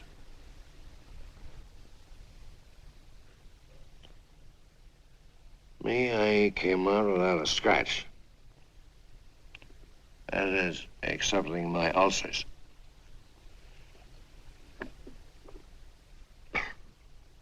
I should be drinking milk, you know. This stuff is poison. Hey, Tubby. Yes, Mr. Connell? What do you say, huh? All right. Yep, I'm a sucker for this country. I'm a sucker for the Star-Spangled Banner, and I'm a sucker for this country. I like what we got here. I like it. A guy can say what he wants and do what he wants without having a bayonet shoved through his belly. And that's all right, isn't it? You betcha. Yeah. Well, we don't want anybody coming around changing it, do we? No, sir. No, sir. And when they do, I get mad. I get boiling mad. And right now, John, I'm sizzling. I get mad for a lot of other guys besides myself. I get mad for a guy named Washington, and a guy named Jefferson, and Lincoln. Lighthouses, John. Lighthouses in a foggy world. You know what I mean? Yeah, you bet. Listen, pal. This fifth column stuff is pretty rotten, isn't it? Yeah, it certainly is. And you'd feel like an awful sucker if you found yourself marching right in the middle of it, wouldn't you? You. Of course, you wouldn't know it because you're gentle. But that's what you're doing. You're mixed up with a skunk, my boy. A no-good, dangerous skunk. Say, you're not talking about Mr. Norton, are you? I'm not talking about his grandfather's pet poodle. You must be wrong, Mr. Connell. Because he's been marvelous about the John Doe clubs. Yeah? Say, you're sold on this John Doe idea, aren't you? Sure. Sure. I don't blame you. So am I. It's a beautiful miracle. A miracle that can only happen right here in the good old USA. And I think it's terrific. What do you think of that? Me, hard-boiled Connell, and I think it's plenty terrific. All right. Now, supposing a certain unmentionable worm whose initials are DB was trying to use that to shove his way into the White House so he could put the screws on, so he could turn out the lights in those lighthouses. What would you say about that, huh? Nobody's going to do that, Mr. Connell. They can't use the John Doe clubs for politics. That's the main idea. Is that so? Then what's a big political boss like Hammer doing in town? And a labor leader like Bennett? And a lot of other big shots are up at DB's house right now. Wolves, John. Wolves. Waiting to cut up the John Does. Wait till you get a gander at the speech you're going to make tonight. You're all wet. Miss Mitchell writes those speeches. Nobody can make her write that kind of stuff. They can't, huh? Who do you think writes them? My Aunt Emma? I know she writes them. And gets a big bonus for doing them, too. A mink coat and a diamond bracelet. Don't write them. Why, that gold-grabbing dame would double-cross her own mother for a handful of Chinese yen. Cut up. If you weren't drunk, I'd... Hey, boss. Here's the speech, boss. Hey. Go on and read it, John, and then start sucking. Hey, wait a minute, Mr. Doe.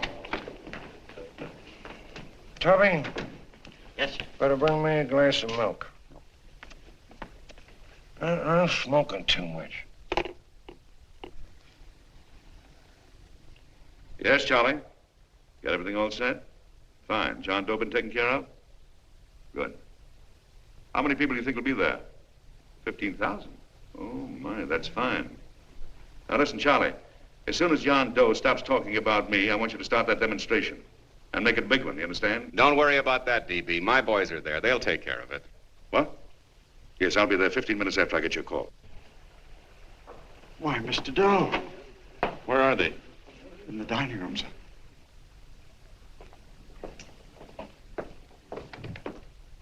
Now, gentlemen, I think we're about ready to throw that great big bombshell. Yeah, well, it's about time.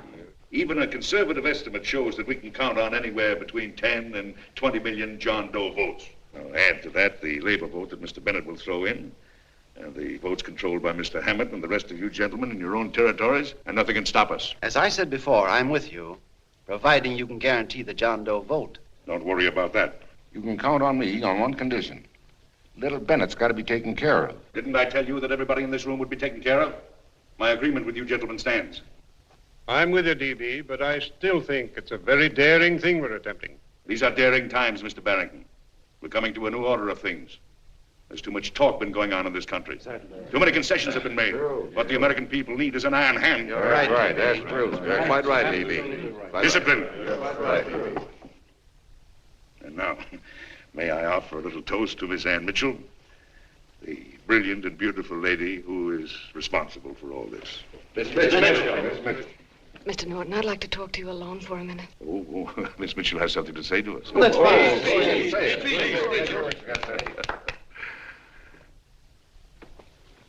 Hello.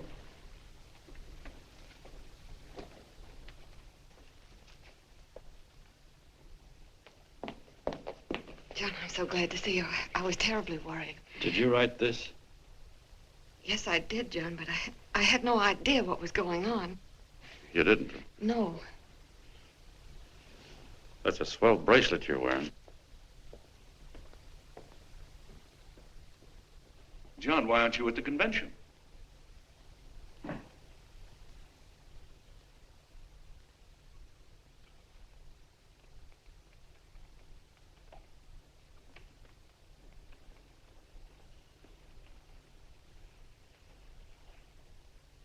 Is there anything wrong? No, nothing's wrong. Everything's fine. So there's going to be a new order of things, huh? Everybody's going to cut himself a nice fat slice of the John Does, eh? You forgot one detail, Mr. Big Shot. You forgot me, the prize stooge of the world. Why, if you or anybody else thinks he's going to use the John Doe clubs for his own rotten purpose, he's going to have to do it over my dead body. Oh, hold on a minute, young man. Hold on. That's rather big talk. I started the John Doe clubs with my money, and I'll decide whether or not they're being properly used. No, you won't. You're through deciding anything. And what's more, I'm going down to that convention, and I'm going to tell those people exactly what you and all your fine-feathered friends here are trying to cook up for them. And I'm going to say it in my own words this time. Stop it, baby. Stop it. You ruined us, D.B. Wait a minute, fella. My uncle wants to talk to you. Listen to me, my son. Before you lose your head completely, may I remind you that I picked you up out of the gutter and I can throw you right back there again? You've got a nerve accusing people of things. These gentlemen and I know what's best for the John Does of America, regardless of what tramps like you think. Get off that righteous horse of yours and come to your senses. You're the fake. We believe in what we're doing. You're the one that was paid the 30 pieces of silver. Have you forgotten that? Well, I haven't. You're a fake John Doe, and I can prove it. You're the big hero that's supposed to jump off tall buildings and things. Do you remember? What do you suppose your precious John Does will say when they find out that you never had any intention of doing it, that you were being paid to say so? You're lucky they don't run you out of the country. With the newspapers and the radio stations that these gentlemen control, we can kill the John Doe movement deader than a doornail. We'll do it, too, the moment you step out of line. Now, if you still want to go to that convention and shoot your trap off, you go ahead and do it.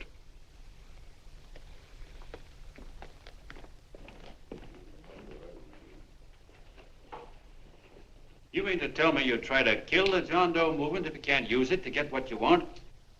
You bet your bottom dollar we would.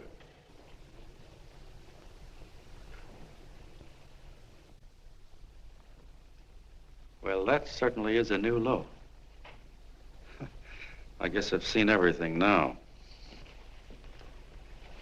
You sit there back of your big cigars and think of deliberately killing an idea that's made millions of people a little bit happier. An idea that's brought thousands of them here from all over the country, by bus and by freight and jalopies and on foot, so they could pass on to each other their own simple little experiences. Why, look, I'm just a mug and I know it, but I'm beginning to understand a lot of things.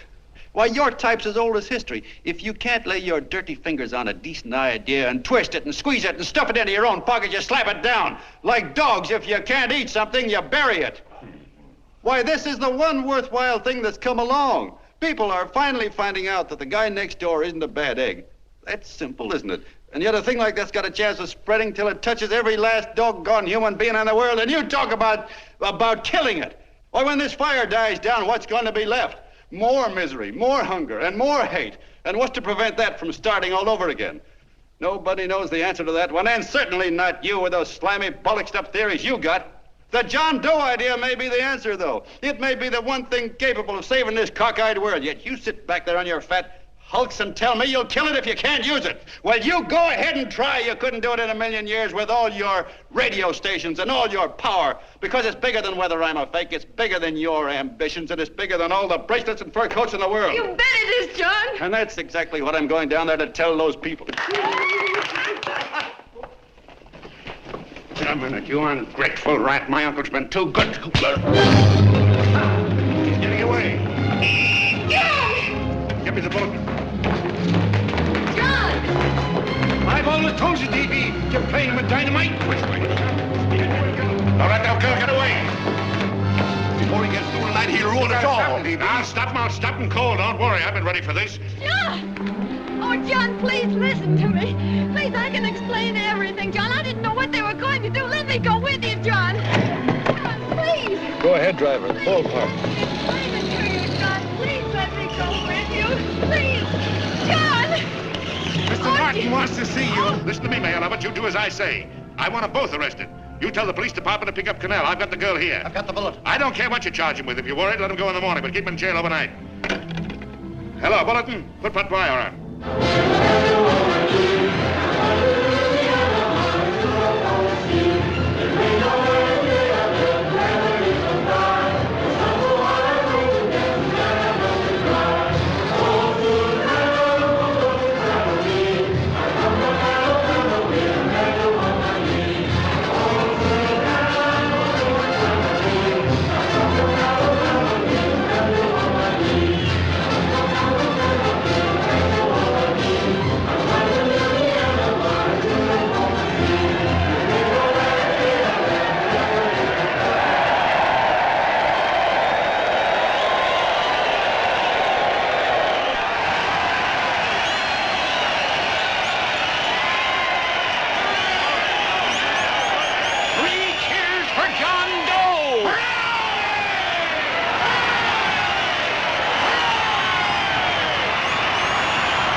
Quiet, please. Ladies and gentlemen, let us have a moment of silent prayer for the John Does all over the world, many of whom are homeless and hungry. Rise, please. Everybody rise.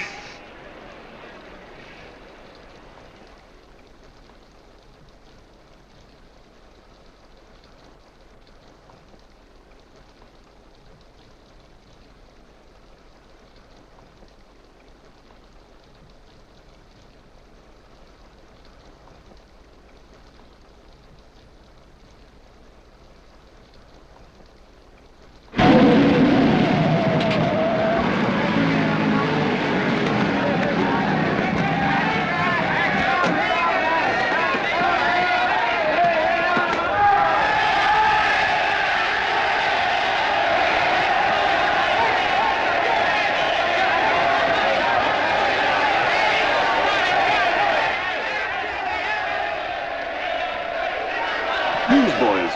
Hundreds of yelling newsboys are swarming into the park like locusts. They're yelling John Doe's a fake. Fake.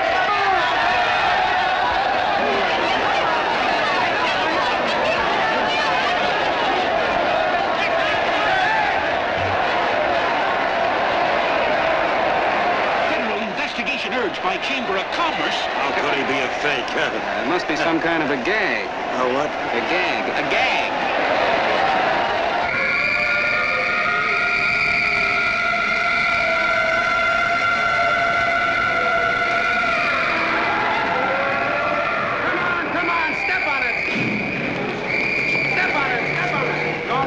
horses now, so let's get going. Wait for the paper. Hey, miss, will you autograph my balloon?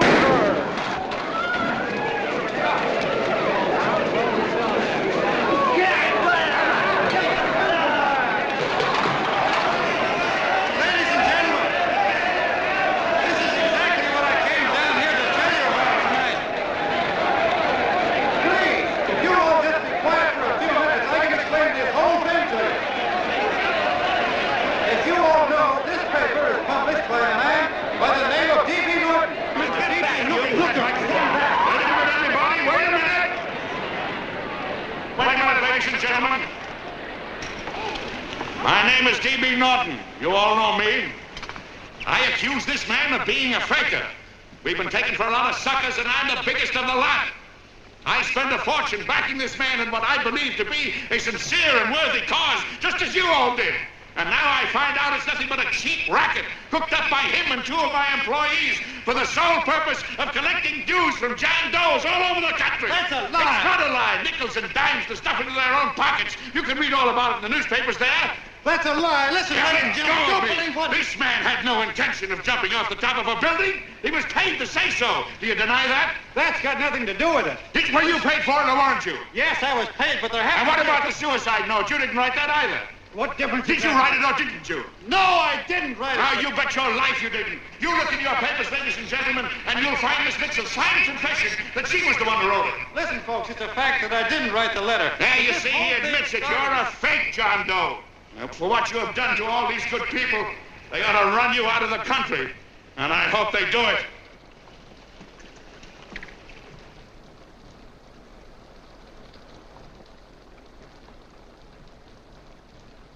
Speak up, John. We believe you. Please, listen, folks. Now that he's through shooting over his face, I've got a couple of things to tell you about. Come on, the rest of you get in here and riot. Break this crowd up. Come on. I'm sorry, folks, but we can't hear him anymore. Something's gone wrong with the loudspeakers. John Doe's a fake! Boo! They can't hear me. This thing's not working. Ladies and gentlemen.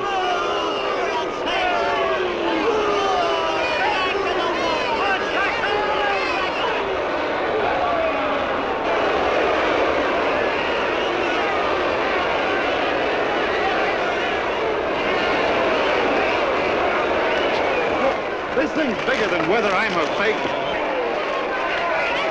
Look, Kirk, you believe me, don't you? Sure, I believe you. Walking my legs off, digging up 5,000 signatures for a phony. Well, there you are, Mr. Doe. 5,000 names asking you not to jump off any roof. It makes no difference, Bert. The idea's still good. We don't have to give up our club. Yeah, well, you can have it. They're starting to throw things. Somebody's going to get hurt. I'm afraid it'll be John Doe. Listen to that mob. I've got to go to him. All right, lady. Can't let you out. Let me go. I want to go to him. Oh, please. Please let me go. They're crucifying him. I can help him. Sorry, sister. We got orders to hold. Orders from who? Can't you see it's a framer? Oh, Mother, they won't let me go. They won't let me go. Listen, folks. You gotta listen to me, everybody. Back to the jungle, you hobo! Just another racket. Stick to your clubs. We've been fed baloney so long, we're getting used to it.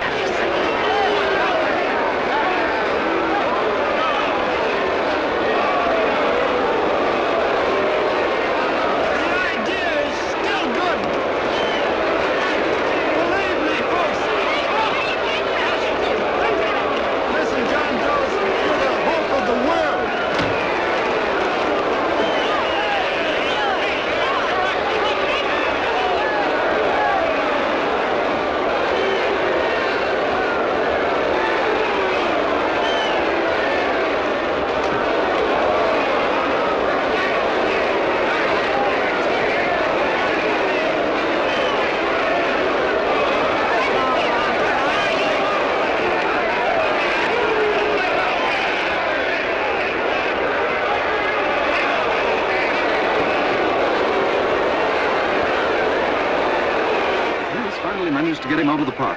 If that boy isn't hurt, it'll be a miracle. Ladies and gentlemen, this certainly looks like the end of the John Doe movement. Well, boys, you can chalk up another one to the Pontius pilots.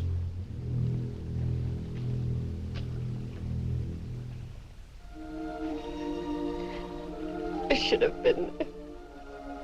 I could have helped him. He was so all alone. A lot of us are going to be mighty ashamed of ourselves after tonight. We certainly didn't give that man much of a chance.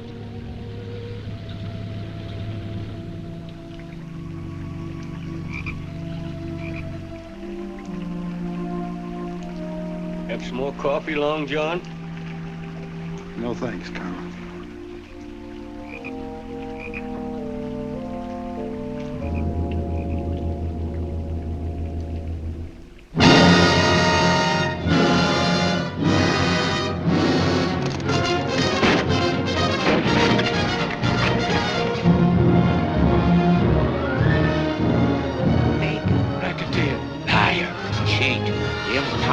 Why don't you jump? Christmas Eve at midnight.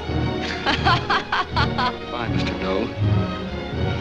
You're a wonderful man. And God bless you, my boy. Now get in there and catch him. You're a fake John Doe, and I can prove it. You're the big hero who's supposed to jump off tall buildings and things. Do you remember? What do you suppose your precious John Does will say when they find out that you never had any intention of doing it, that you were being paid to say so? Christmas Eve at midnight.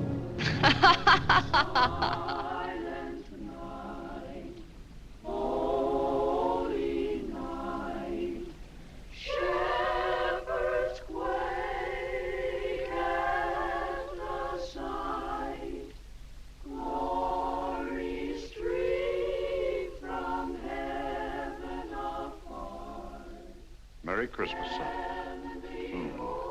Merry Christmas.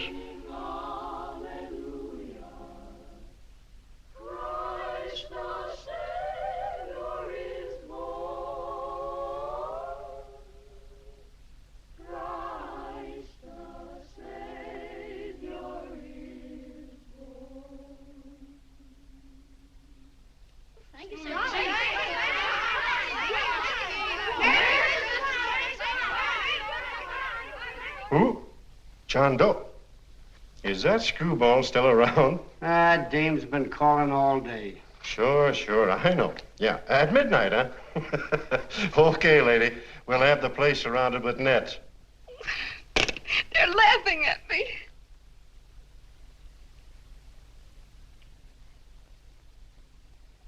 You're a sick girl, Anne. You better take it easy. Whom are you calling now? You called that number not 10 minutes ago.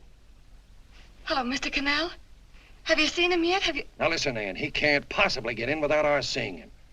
I'm watching the side door and the colonel's out front, so stop worrying. Oh. Thank you.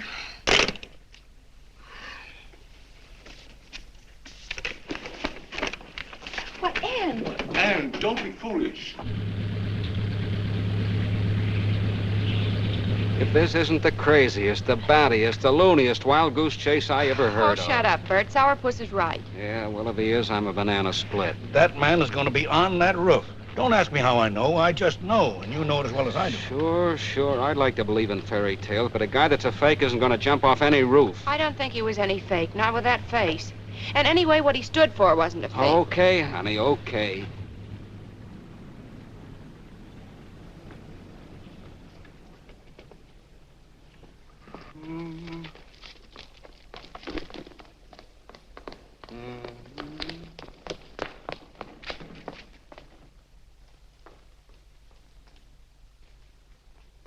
Elevators ain't running. Colonel, You shouldn't have got out of bed, miss. has he been here? No. Have you seen him? I ain't seen him for a week. Where's Connell? He's watching the other door. Oh, gee, you're swell. Oh.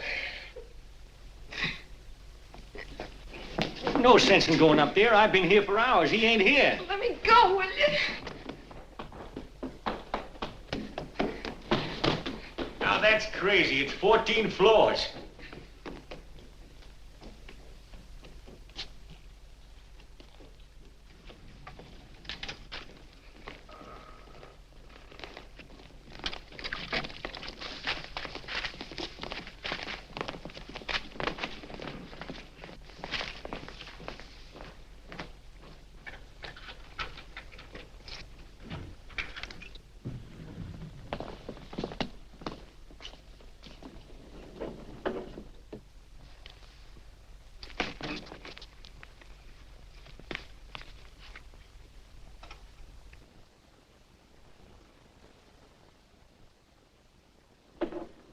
far as the elevator goes.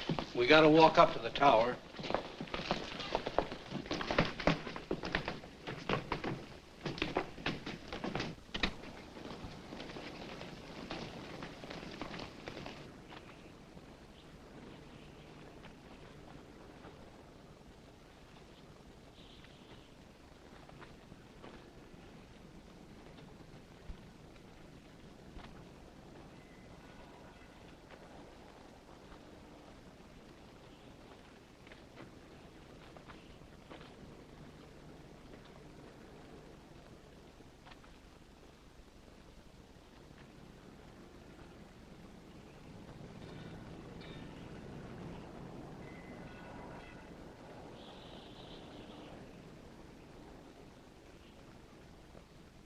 That tramp is probably full of Christmas cheer and asleep in some flop house.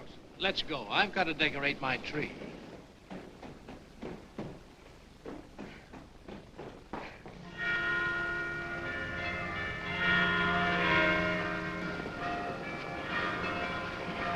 Well, I give up. I don't know what gave us the idea that we need attempt anything like this. I guess you're right.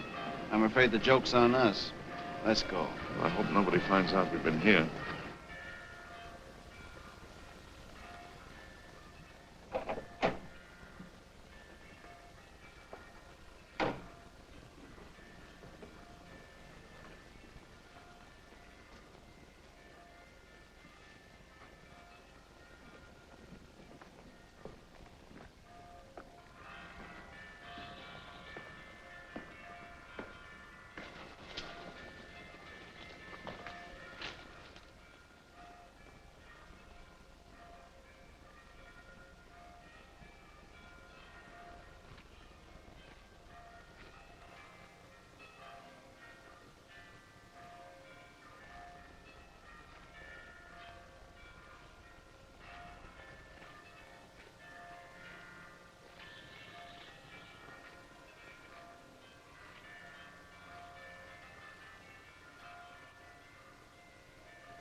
I wouldn't do that if I were you, John.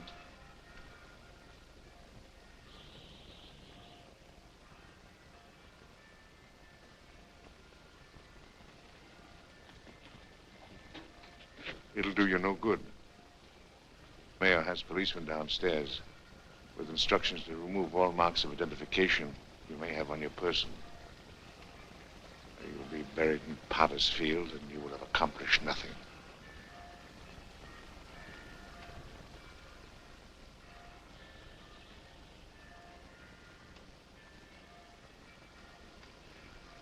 I've taken care of that.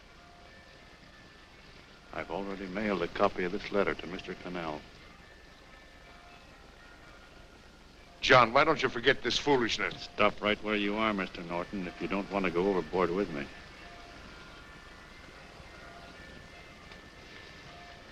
I'm glad you gentlemen are here. You killed the John Doe movement, all right. But you're going to see it born all over again.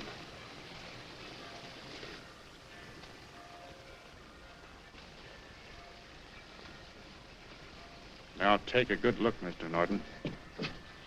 John! John! Oh, John, no, I won't let you. I love you, darling. Oh, please. Please don't give up. We'll start all over again. Just you and I. It isn't too late. The John Doe movement isn't dead yet. You see, John, it isn't dead or they wouldn't be here. It's alive in them. They kept it alive by being afraid of it. That's why they came up here. Oh, darling. Sure, it should have been killed. It was dishonest. But we can start clean now. Just you and I. It'll grow, John, and it'll grow big because it'll be honest this time. Oh, John, if it's worth dying for, it's worth living for. Oh, please, John. Oh. Oh, please, please, God, help me. John, look at me. You want to be honest, don't you? Well, you don't have to die to keep the John Doe idea alive.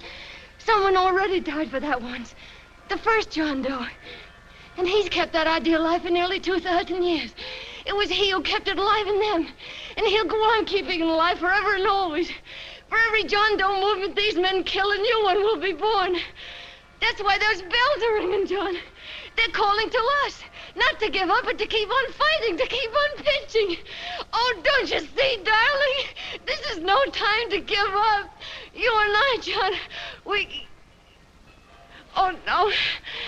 No, John. If you die, I want to die, too. Oh, I love you. Oh, John.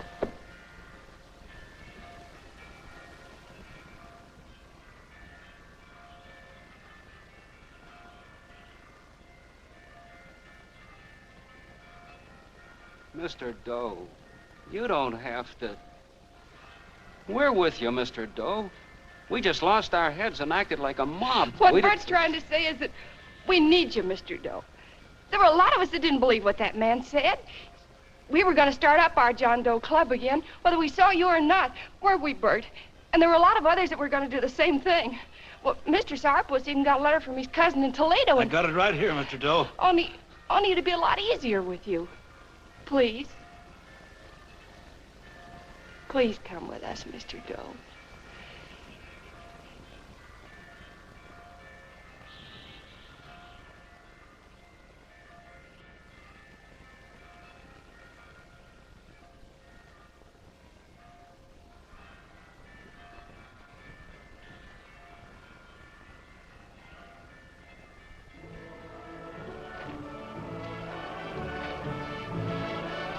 Long John.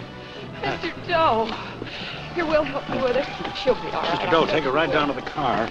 And right up. Look, we got a car right down to her. They are, Norton, the people. Try and lick that.